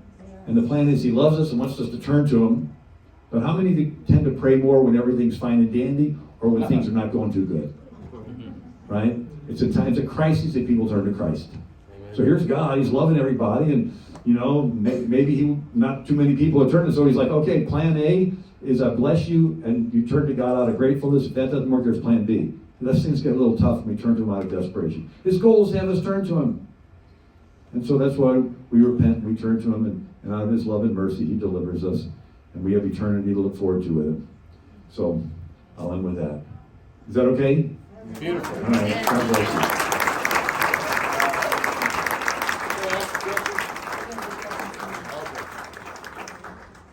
you. Wow. What else do you say, you guys? My goodness. Absolutely amazing. So it is 7 o'clock, and I know we generally wrap up. Mr. Federer is willing to stay as long as anyone stays. Now, Delmonico's may kick us out, but anyway, I know we've got microphones throughout the room. We're going to take questions. But first, for anybody who wants to leave, we're going to draw the attendance prize and going to hit up Mr. Federer again to pull out a ticket. Do we trust him? Yes. Kelly going? Okay, the last three numbers on your ticket should be 317. Raise your hand high, 317. Back here, who is it? Tell me your name. Oh, Ms. Hoffmeister. Woohoo! Dr. Meza is bringing you your door prize. Your door prize comes tonight from Vitality Market. Risa Armstrong put together this nice package for you. All right. Thank you all very much. If anyone needs to leave, I just want to thank each of you for coming tonight. There are Mr. Federer's books for sale right outside the door. And if anyone wants to stay and ask questions, we'll kind of keep it low key or kind of quiet so we can hear the answers. All right? So, microphone, folks. Okay, so we'll start with questions. Okay, here we go. Number one, this arm went up right away. So go ahead, JD. Bill, you spoke early on about that if somebody ran under the guidelines of Plato and whatnot, that if we went down the line and we're going down, that it was doomed to fail, and that is the line we're on. So do we have another spiritual awakening in our country, or are we done? Is this where we're at? Was the question. Yeah. Yeah, great question. Is it a fiat complete? How do they call that? Is it determined? No. What are the stories we love best in the Bible? It's where God's people are in hopeless situations and he raises up little nobodies with faith and courage to do big things. Gideon, David, Moses, Jephthah. I mean, so this is our turn. I sometimes use a little phrase, imagine being dead and in heaven and you get a chance to meet Moses. Maybe Moses will invite you over to his place. I don't know what it's like up there, but Jesus said in my Father's house are many mansions, so I bet Moses will have a nice place. And I heard somebody say in heaven you'll travel as fast as you think, and I'll probably show up late. My wife said, where were you? I was thinking about something else. But imagine being there, and you're at the table, and at your table is Moses. And you say, okay, Moses, tell us the story again. The room gets quiet, and he stands up and says, I was standing against Pharaoh, the most powerful military leader. We were unarmed, and I held up my staff. God used me. The waves came in, and we're going, wow. Then we look around the table, and there's David. David, tell us your story. He's going to say, well, I was a teenager. This giant Goliath was mocking our God. He's growing up for 2 chicken. I said enough, took my little sling, hit him in the head. We're like, wow. And then Deborah and it's going to be real exciting. Then they're going to go around the table and they're all going to look at you. Say, you, tell us your story. We haven't heard from you yet. What did you do when it was your turn to be down there on earth? What were they saying about God in your country? Or the baby and the Lord knew in the mother's womb, or marriage that God himself instituted in Genesis. What did you do when the whole world was against you? You know, I hate for any of us to be up there and Jesus to walk in and say, you have a screen with all kinds of great things happen and saying, you know, this is what I had planned for you to do, but you just didn't have enough faith and courage. And you look back at your life and that big mountain that held you back, it was just a little anthill. You go, I let that little anthill hold me back from doing all this great stuff. And you can't go back to earth and do anything else for him because you're already in heaven because you believe that Jesus died on the cross to pay for all your sins. But guess what? We're still on this earth. We still have breath in our lungs. We still have feet that try the soil. You still can do those great things, right? So I believe that God's got the same crisis that's going to cause some people to give up. It's going to cause other people to be bolder than ever before, full of faith, full of courage. And there's going to be like more Gideons and Davids and Jephthahs, and God's going to do great things in the years ahead. Well, you got a spot, I'm sure.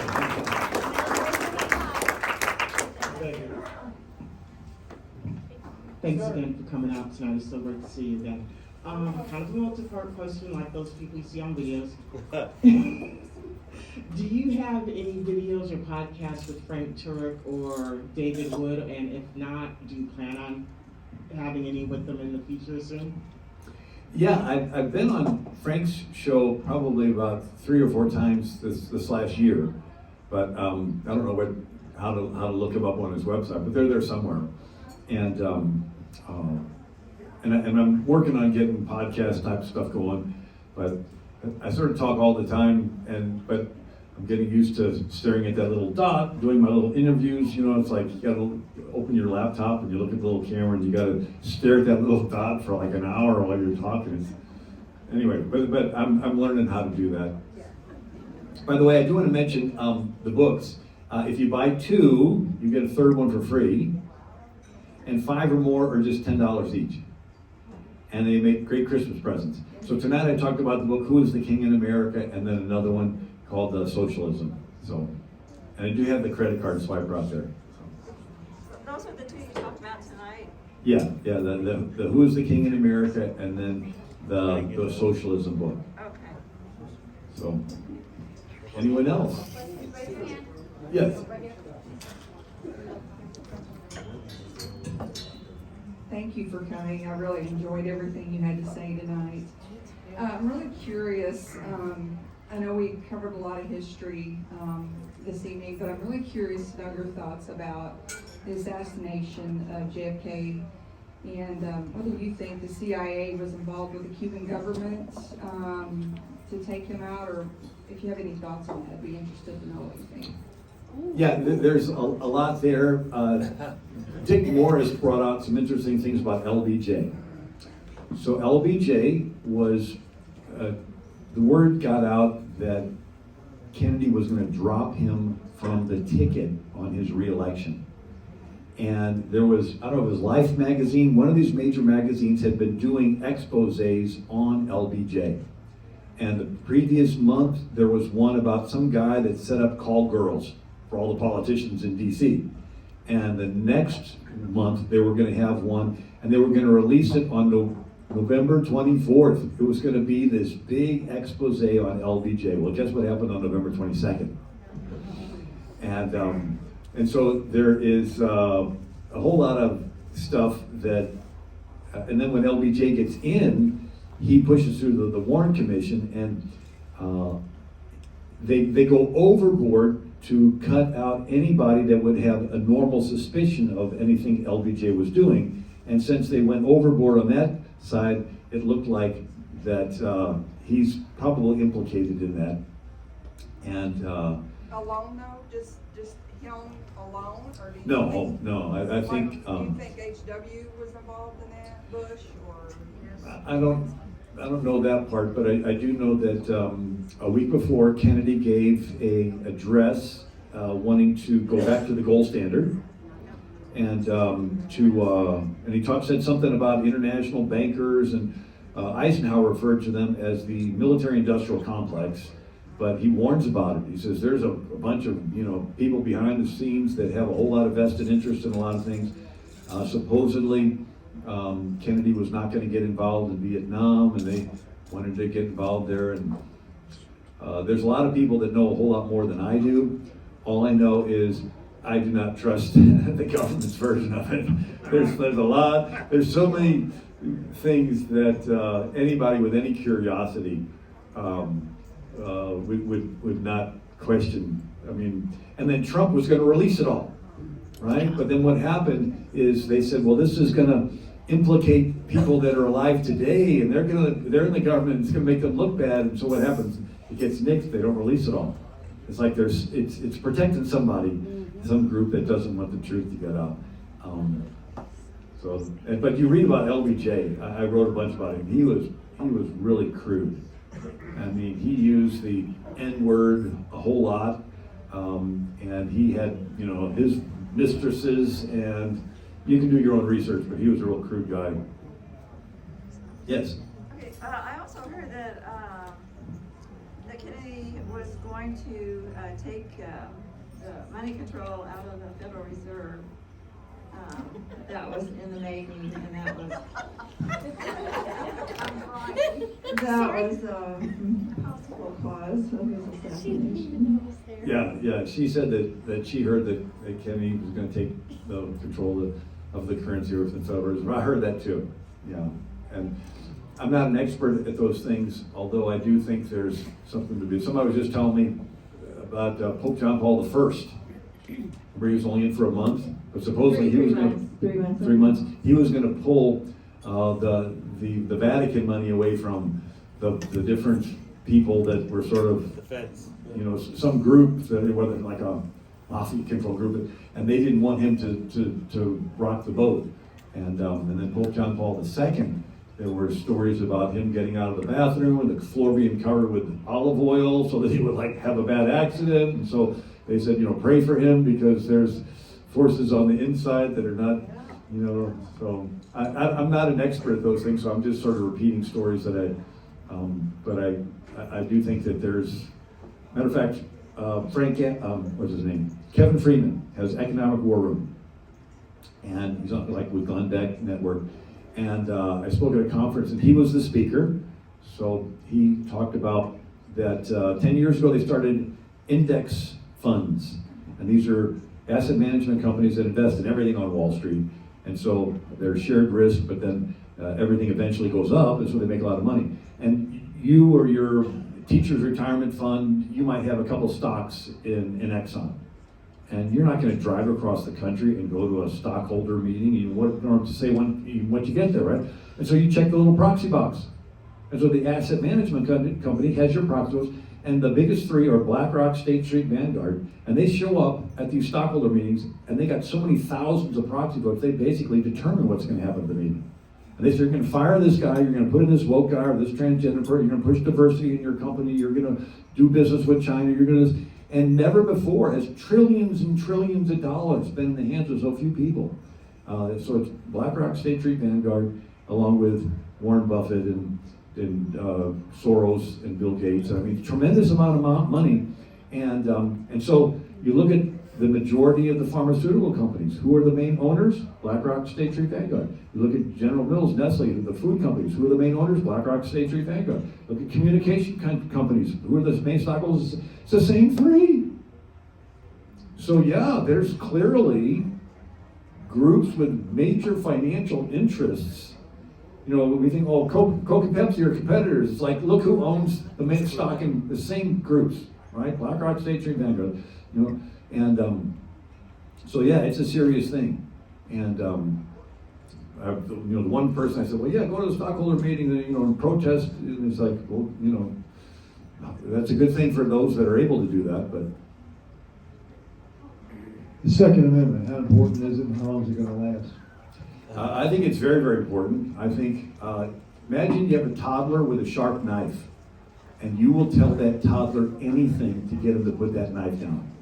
Once he puts it down, all bets are off, and then to get spanked, right?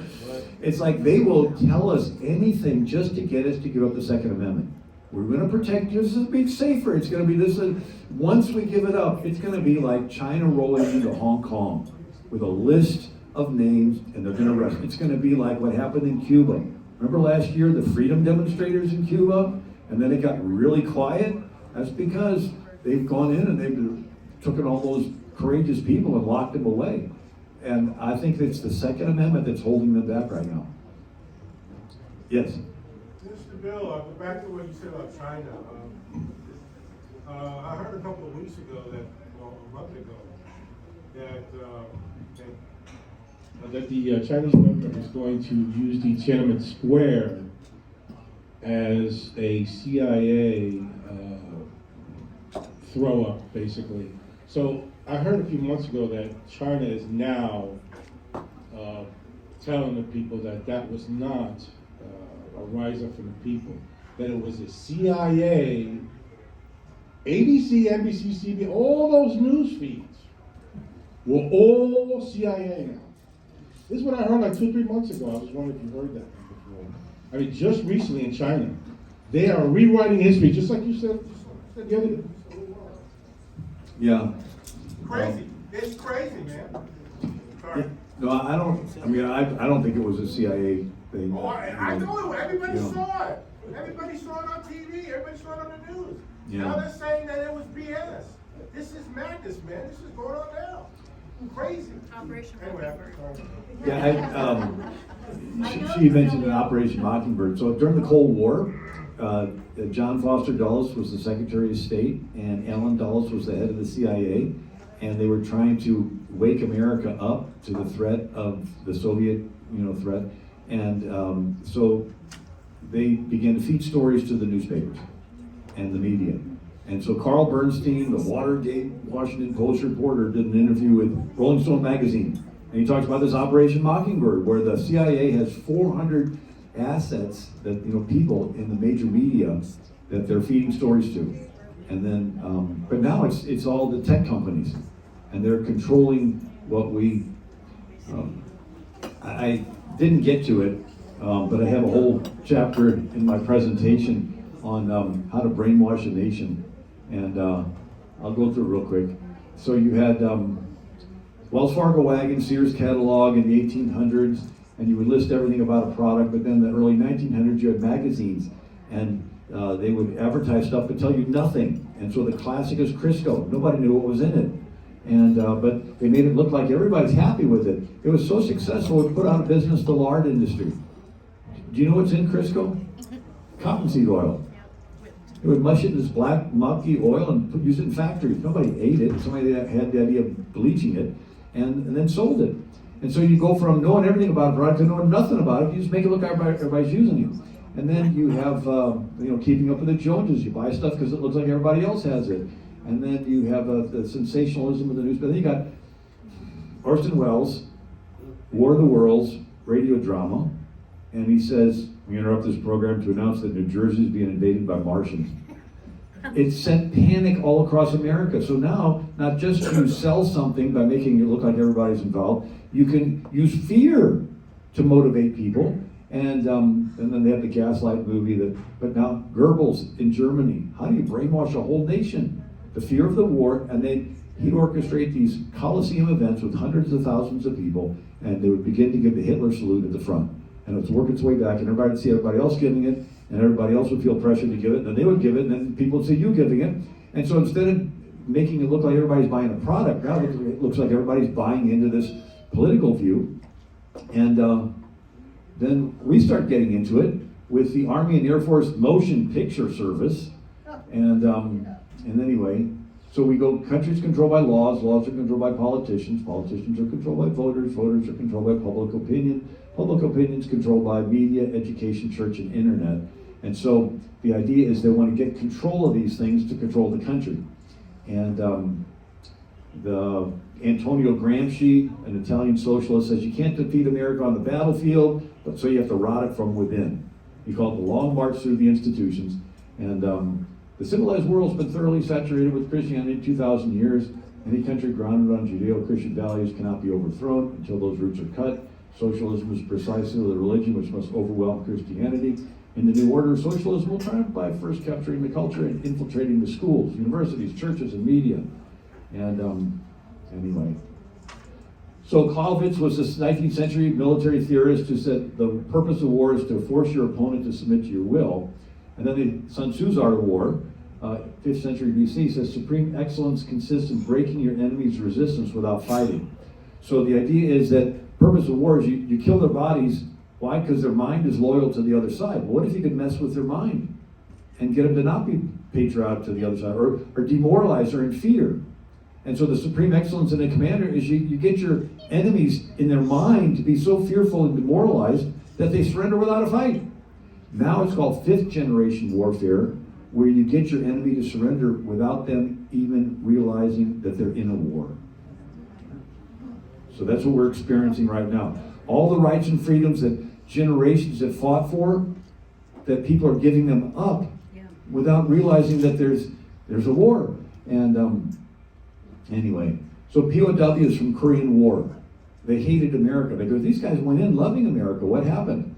They would do something called brainwashing. It comes from the Buddhist concept of cleansing the mind, and they would isolate these guys and put them under deprivation for months until they got to the cracking point where they just craved wanting to get back to normal and craved wanting to have relationships. And then they would bring them out with other guys who had already caved.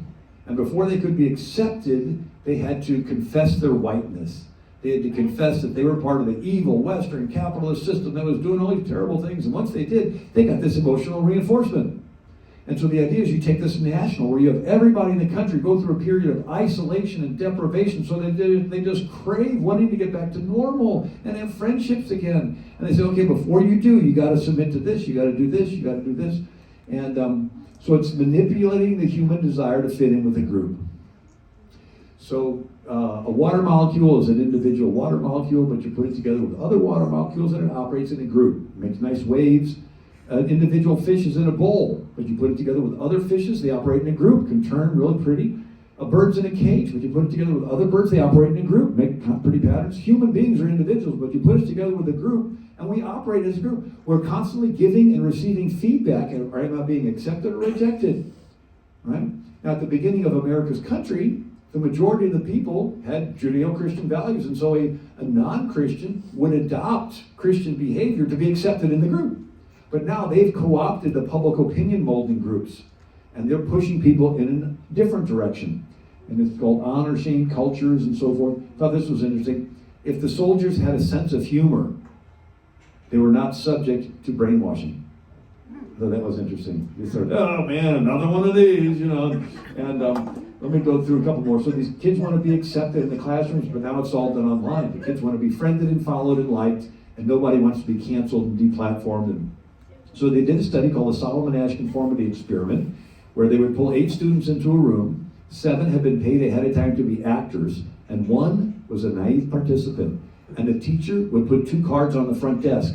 1 card in, 1 line, the other 3, longer, shorter, same. And one by one, the paid actors would stand up and say the shorter line was equal to the longer line. And by the time it got around to the 8th naive participant, 30% of them would deny their own eyes to fit in with the group.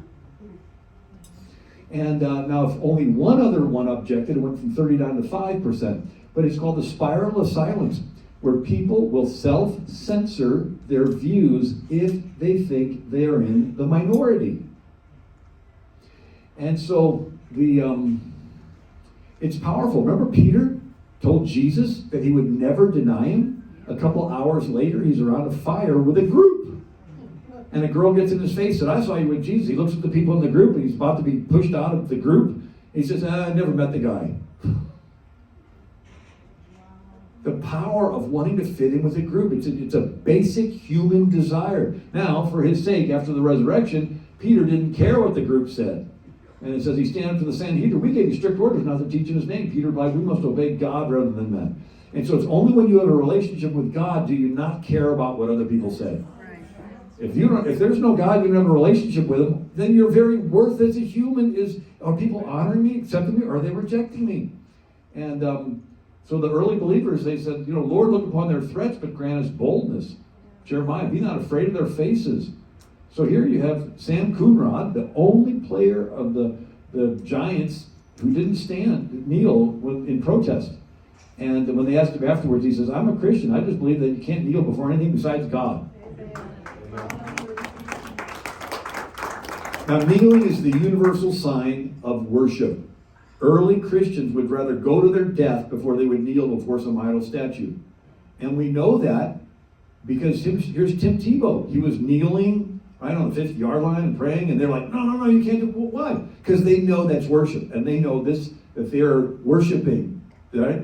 And then there is Jonathan Isaac, Orlando Magic forward. And he's the only one to stand. And afterwards they said, why? He says, all lives are supported through the gospel. Everyone is made in the image of God, and we're all sharing his glory.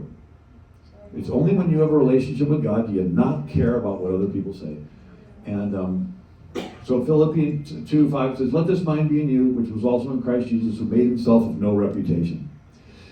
That's the price you pay for running for office. That's the price you pay for getting involved, is being willing to have people say bad things about you.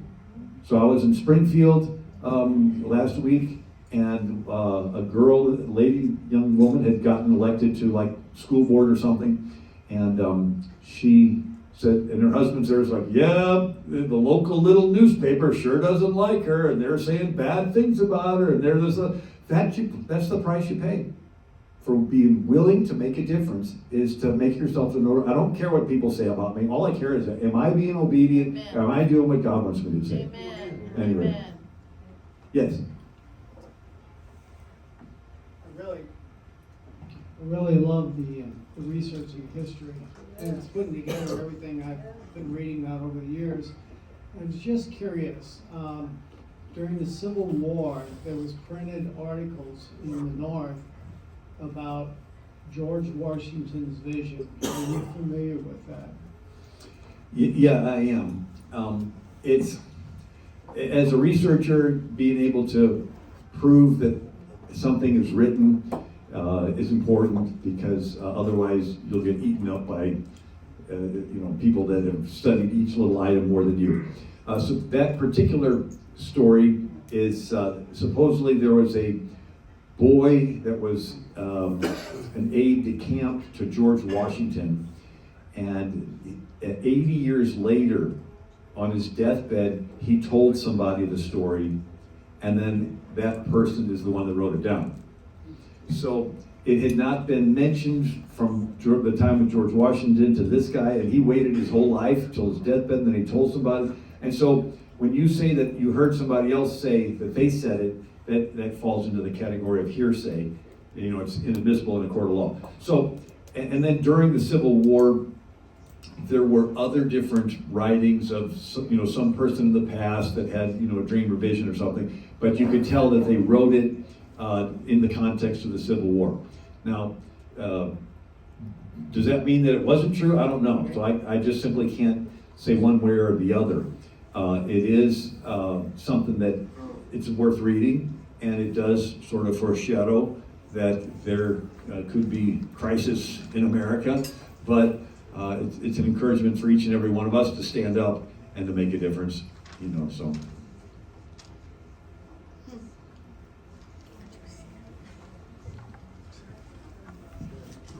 You all are so kind. I hope I'm doing okay. I'm screaming out of turn now.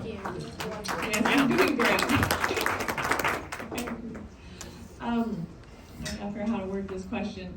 I've been feeling in my spirit that we're actually going into another great awakening, and so I googled Great Awakenings, and I didn't know how many there've been, and I found an article that said there have been 5, but they didn't all seem to be spiritual awakenings to me, and so I'm wondering what you think about that, the Great Awakening coming, because we watch the telegram and there's revolutions happening in all these countries like Australia and Austria and everywhere, all over the place. And I'm like, why isn't it happening here? And we got to go on a trip over to Germany, and we ended up at this place called Bad Frankenhausen, and there's a statue commemorating this always makes me cry. It's just Thomas Munster thought that they had to make a revolt against, I think it was the government-controlled church, and they started burning churches, and they thought that if they started this, then Jesus was going to come back, and it would be the apocalypse. And there's a statue there that says freedom in German, and there's just something about that always, I don't know, there's something spiritual like that going on in my lifetime. I think anyone that is listening to the voice of the Lord feels there's something happening on a major level that has never happened before. It's happening on a global level that's never happened before, and I believe it is getting close to the biblical revelation stuff. People say, "What do you think is going to happen?" I thought, well, maybe God's looking at us to see what we're going to do. You know, there is verses in the Bible where, you know, God, the prophet Jeremiah goes to Zedekiah, you know, and says, if you repent, then Jerusalem's not going to burn.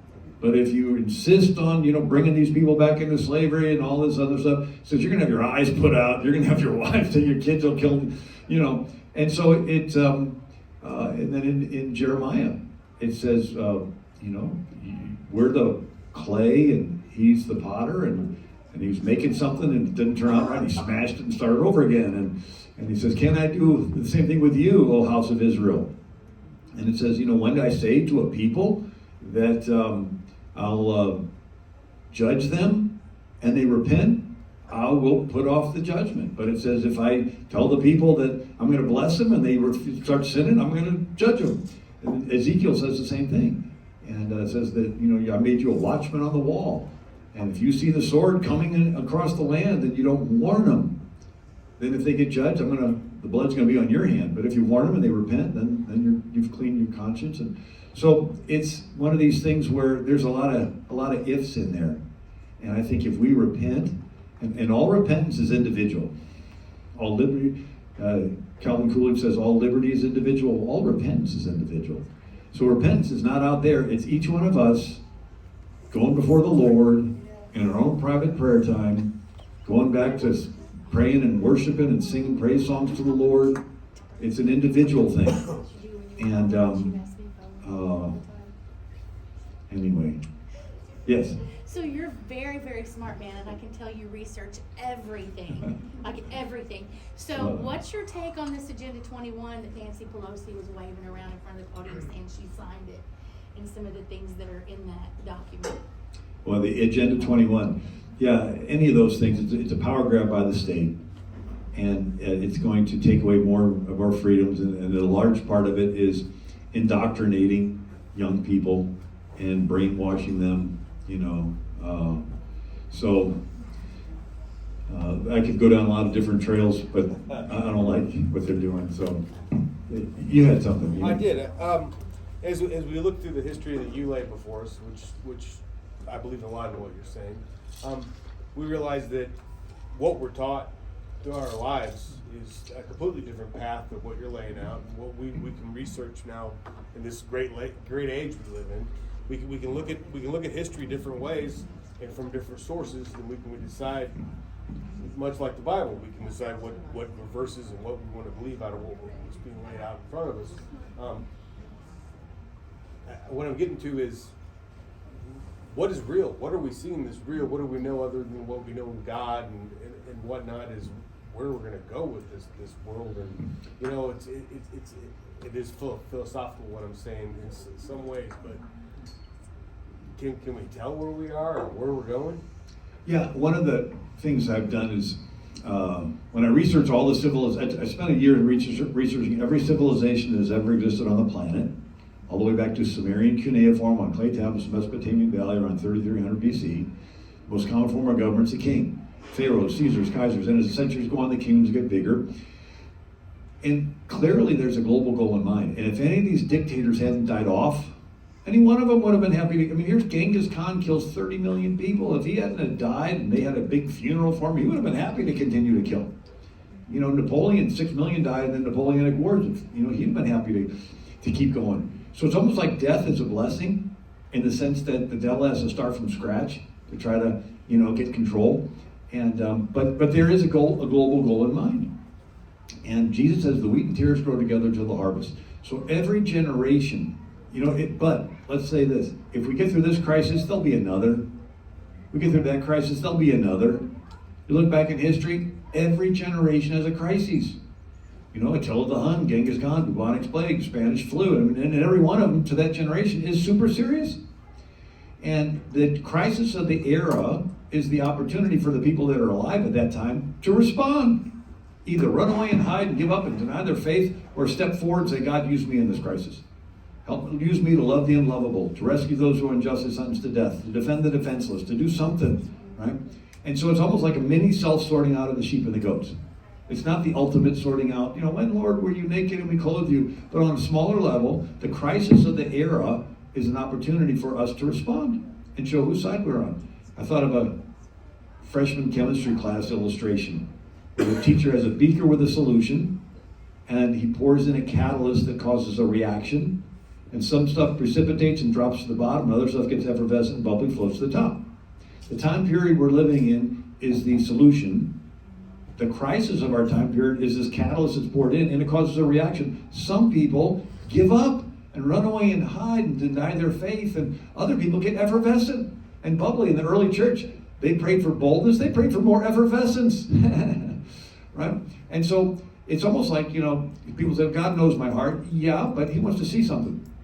He knew what was in Abraham's heart, but he wanted to see Abraham be willing to take his son to the top of Mount Moriah and be willing to sacrifice him. And then, of course, God stopped him. But it's almost like a guy watching football, and you come up to him and you say, when was the last time you told your wife you love her? I can't remember, but she knows my heart. It's like, okay. When was the last time you did anything to show your wife you love her? I can't remember, but she knows my heart. It's like, dude, we need to have a little talk here. People say, well, God knows my heart. Yes, he does know your heart, and he wants to hear some words out of your mouth, and he wants to see some actions. Right? And if you believe in your heart, you'll speak it out of your mouth. And so the crisis of the era is this opportunity for us to show some actions and to step forward and to show whose side we're on. And so, but it's not a time to be scared. It's a time to realize that we're already, dead and hidden with Christ and God, that our life belongs to him, and he's living and using us. But this is, it's an exciting time to be alive. I look at it from another point of view. Imagine if you lived at a time when everything was done. All the diseases were cured, all the babies were fed, and you get to heaven and you're sitting around the table with Moses and Gideon and David, and they're telling all these tremendous stories, and then they're saying, tell us your story. And they're on the edge of their seat, and you're like, it was all done by the time I came around. They're going to say, boring. So for the rest of eternity, you'll be known as the boring story guy. It's like, no, we get a chance to say, man, let me tell you about when we were down there. Man, they were chopping up little babies and selling their body parts. They were this and that. And I just had enough. And I said, I don't know all the fancy stuff, but God just used me. Somehow or another, used me. Right? And God said, I've come to the conclusion, it's not ability, it's availability. You step forward, make yourself available, God will add all the ability you need. I mean, it's like every time I get up to speak, it's like, I don't know what I'm going to say. I hope I don't say something stupid. I hope people don't walk out of the room before I'm done. So anyway, I don't know if I did a good job tonight or not. Yes? Bill. Oh, Sorry. Okay. Got a lot of hands up. Okay. I'm going to start refereeing. Okay. Come back, Bill. Come back soon. Brett and often, that's all I need. Oh, well, go ahead and let her talk just because she had the mic. Go ahead. That's what I wanted to say. Come back often. All right. Well, bless you. I appreciate that. Yes? I just wanted to, I do not understand the apathy of people not getting involved. I mean, I don't know if it's the stuff they're spraying on us or if there's something coming on television that's just making people mesmerized or apathetic to any kind of action. They'll get on Facebook with their thumbs, but that's as far as it goes. Yeah, it's a, I skipped through a whole bunch of those slides really fast, but it's a literal science that they put into controlling what you read and what you see. And there's the movie The Gaslight that Ingrid Bergman was involved with. Let me see if I got that picture there. And so it's worth noting. So if you ever saw the movie, she is the niece of a famous actress. The actress had been given some jewels. She dies, all of her stuff is locked in the attic, and Ingrid inherits the house in London. And some guy knows there's jewels up there somewhere, and he courts her and marries her. And then every night he would say, I'm going to go for a walk, smoke my pipe. And he would go down the street, climb up the fire escape, because it's in London, and walk across the roofs, and then go through the attic window, and then light the gas lamp in the attic. And when he turned the gas lamp on in the attic, the gas lamp in her bedroom got dimmer. And so she tells him, every night when you go for a walk, the light in my room gets dimmer. And he goes, your eyes are playing tricks on you. You're seeing things. I think the stress is getting to you. I think you're going crazy. I think we got to take you to a psychiatrist. He was about to commit her to an insane asylum. And then somebody tracks him and finds it. But there was this fascination with, you can manipulate people's perception of the world, right? And they want to take that and do it nationally. And since they control the media, they control, the Facebook, and if any voice. I talked to a guy that used to work for the government in cyber warfare. And says, they have like a big room with all these TVs and computers, and it's like NASA. And they see that, they introduce some story, and they can see that it gets forwarded to this person, and then this person forwards it here, and they can begin to see, and then they're constantly doing polling by looking at all the Google searches, and are people believing this? And then they see somebody coming with a counter narrative, and they're beginning to cancel it, and it's stopping the spread of their, and then they find out, well, who's spreading it? Is this right? This? Okay, well, we're going to deplatform that right now. Let's do this, and it's like a cyber warfare. Right? And so, but it's all based on manipulating your perception. And that's why it's so important that, we get alternative sources and then they have what's called controlled opposition. So like 2 weeks ago, I spent 3 days with Mike Lindell, and we were doing taping and stuff, but he was talking about how the pharmaceutical companies have given lots and lots of money to Fox and some of these other news media outlets, and you know that because the commercials. I mean, what's the main thing on the commercials? Some kind of drug, And but they can talk about anything conservative except all the COVID vaccine stuff and the election and the irregularities of the election. So it's like we think that we're hearing the conservative line, but they're not going to things that are making big differences. So it's called controlled opposition. And Social Dilemma on Netflix lays exactly what you're talking about out. Just the Social Dilemma. Social Dilemma? Yeah, on Netflix. Is it a movie or is it? It's a Netflix movie about exactly how Facebook and the other platforms only show the left this side and only show the right this side. So it's a movie on Netflix called Social Dilemma, and it shows how they're manipulating what we see. Thank you for that.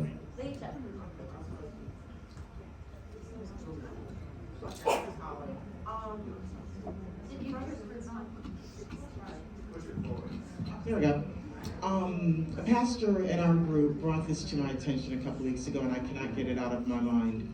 With the demoralization of our armed forces and our police, and basically them quitting by the hundreds now, and thousands in the military being pushed out, is it it is his opinion that when we lose most of our military and local armed police, they will bring in the United Nations security forces. Has anyone else heard this? Yeah. Yes. Yeah. Thank you for that, Lisa. And I think your pastor is very smart. And so I was studying 3rd century AD, and there's a Roman emperor named Diocletian, and he loses some battles with Persia, and he asked his generals why. And they said, it's because you've neglected having the Roman army worship the Roman gods. And so Diocletian says, okay, army, get back to worshiping the Roman gods.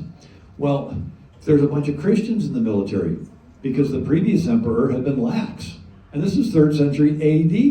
And the Christians could not go back to worshiping the Roman gods, so they were purged from the military. Once the Christians were out of the military, Diocletian decided to use the military to force the entire Roman Empire to return to worshiping the Roman gods. And he sent his army province by province, tearing down churches, arresting pastors, burning the scriptures, boiling them alive. And so it's naive of us to think that the same people that are pushing their agenda through the courts, through the schools, through co-op, they call it politicizing the IRS to targeting conservative groups, to co-opting the intelligence departments to dig up dirt on political opponents, to use the Department of Justice to break down the door of a homeschooling mom because she voiced. It's naive of us to think that once they purge the military of anybody with Judeo-Christian morals and values, that they're going to say, "Oh, we won't be tempted to use them to push our agenda." I think that we're on a precipice.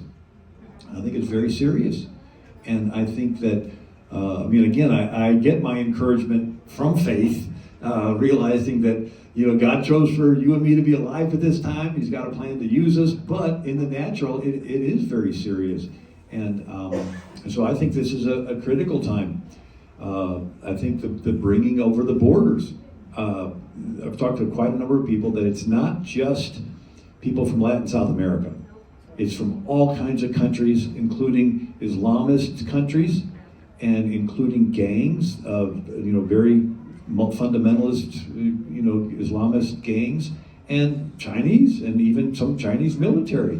I mean, when Jimmy Carter surrendered the Panama Canal, basically China has taken over running the Panama Canal, and they're networking their way all the way up through Latin South America, and they begin to co-opt all the drug gangs. And you got Eric Holder, Fast and Furious, was giving guns to drug gangs, and he's in contempt of Congress because they said, "Hey, come and tell us about this," and he didn't. Right? So I mean, we've seen a lot of. I liken it to that life cycle of an athlete. Remember I talked about at the beginning? It's also a life cycle of a plant. When it's young, it's a little sprout, and then it grows, and then it becomes mature and it's bearing fruit. And then it gets older and it bears a little less fruit. And on the outside, it looks like a real strong tree, but on the inside, it's rotten with termites and worms and all kinds of. And then one big wind comes along and bam, blows it all over. And so we've been sitting back and we've been letting a lot of rotten stuff take place. Can God turn it around? Yeah. The story that I find encouragement with, people say, "Can we turn it around?" I'm just hoping we slow it down. But Manasseh, wicked king of Judah, he's sacrificing kids to Moloch.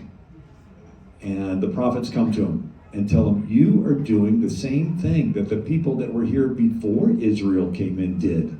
And because they were doing it, and God's a just God, and there's nothing more unjust than the killing of a totally innocent baby, and if God doesn't do something about it, he's giving consent to it, and if God gives consent to killing babies, he's no longer a just God.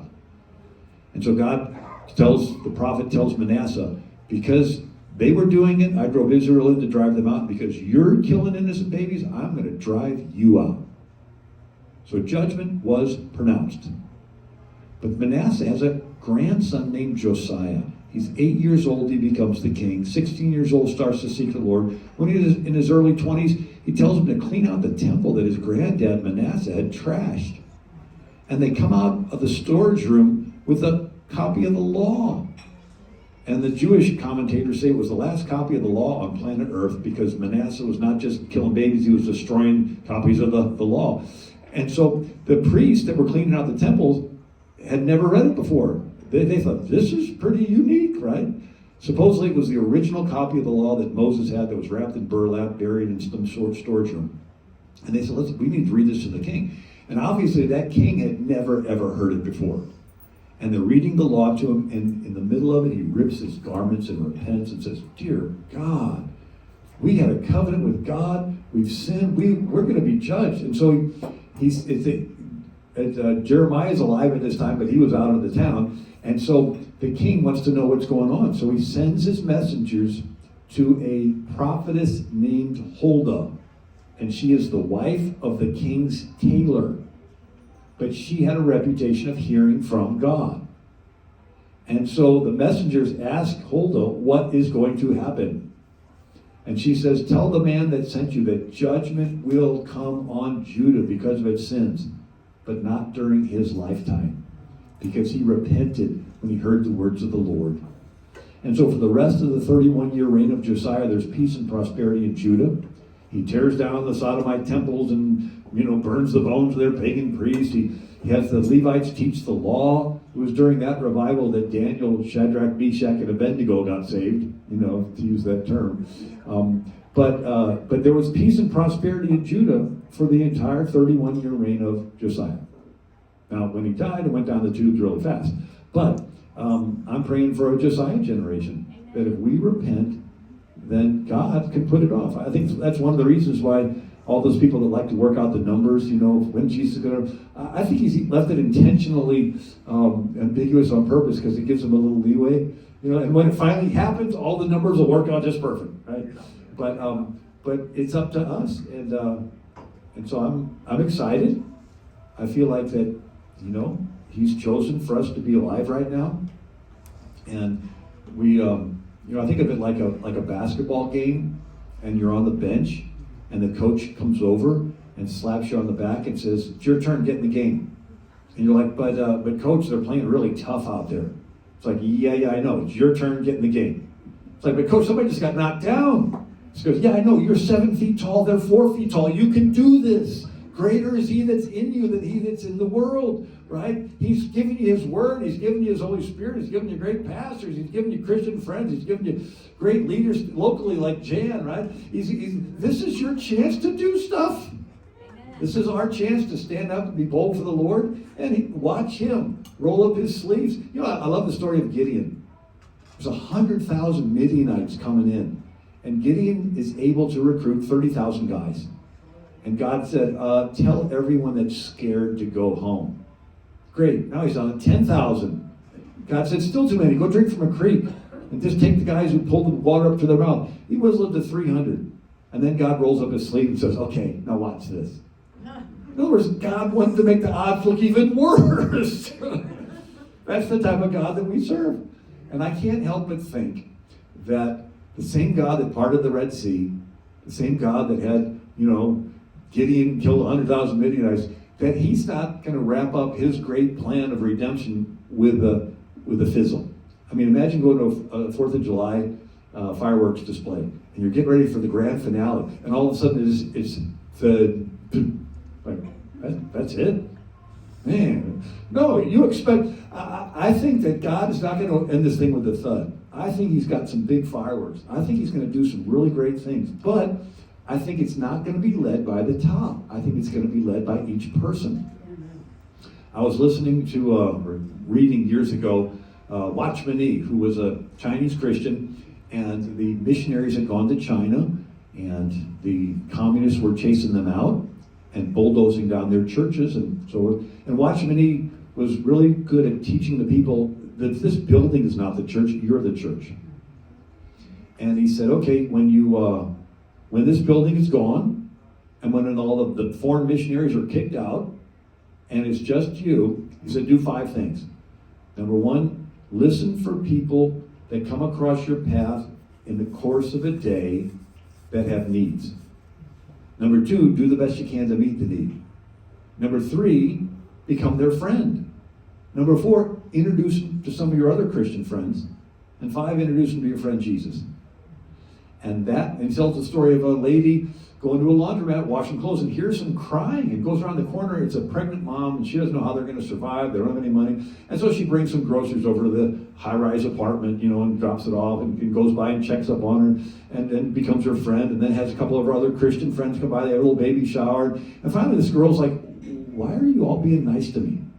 And I'm like, well, let me tell you about our friend Jesus. Now, this girl's not about to turn them over to the communist authorities to be killed, because they were her friends in her time of need. And that model caused Christianity to explode to millions behind the bamboo curtain. And we in the West didn't know about it. So it wasn't spread with preachers on the radio or on TV or people passing out, doing stuff in the public. It just came from you going through the course of your normal day and having a spiritual ear. And there's somebody that has a need, and it's not like picking up your do stupid things, like a lady picking up some guy hitchhiker or something. I mean, it's like, no, in the course of your day, maybe some lady working, it looks sad, and so what's wrong? Oh, I got a couple extra minutes, let's talk. It's just across the course of your day. It sort of takes the burden off, but you're trusting the Lord to lead and guide your steps.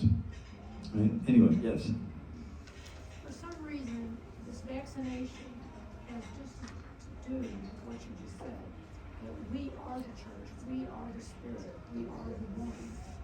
We are all one of the one. Mm-hmm. And I think they want to take that away from us. There's something, I don't know if it's with 5G, if there's something in these inoculations. I understand there's fetal product in them. It's against our. Yeah. So she's saying that with the vaccine, there's something in it that is not good, and I totally agree with you. I'm not a scientist or a doctor, but I've talked to enough people that share all the skeptical, all the graphene oxide and all kinds of stuff that's in it. I could talk for a whole rest of the night on that, but I do agree with you that there's something there. There's something that you have to, everybody in the world has to have this. Yeah. There's gotta be It's a global thing. It's a global thing. And we're not seeing the global. well, and some of them, they got the vaccine passports, and there's being is you can't go into a store. I mean, in Italy, they did it where you can't buy and sell food unless you have the app that shows you're up on your shots. It's like you can't buy, and it's edging toward that biblical, you can't buy or sell without the mark, and whether it's in or not, I don't know. It certainly looks like it's moving in that direction, and the fact that it's on a global level. Say it one more time. I said you can burn the churches down, but you can't take Christ. Yeah, you can burn the churches down, but you can't take Christ out of people. Amen. Amen. So. Am I up next? Well, I've enjoyed. Okay, go ahead. Well, I just wanted to thank you, Mr. Federer, for coming to our Christmas party. We, the people of Cape Girardeau County, Missouri's Christmas party, our goal here for this party was to give God the glory for the way He's moved and worked through this group.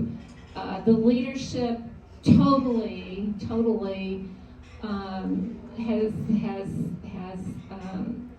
gone before the Lord and asked Him to show us what we should do. And we have a prayer group holding us up. And we have had victories, and I actually wanted to go down the list of all the victories tonight that we've had in Cape Girardeau County because of we the people. But I'll put that in the next weekly email. I'll tick them all off for you. There's quite a list, actually. It is. Praise the Lord. And so I appreciate Mr. Federer highlighting that it only takes a person doing a little thing. Sometimes we think we have to stand up and do big things, but it's just every person doing a little thing that can cause a great awakening. And if a great awakening can happen over there, wherever, it can happen in Cape Girardeau County. God is no respecter of persons.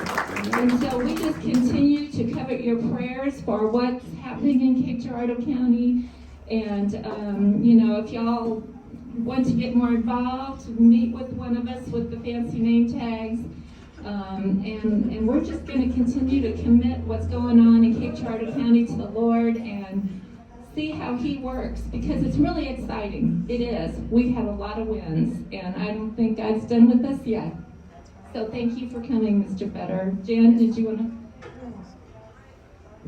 Any other questions? Is this just amazing or what? Absolutely amazing.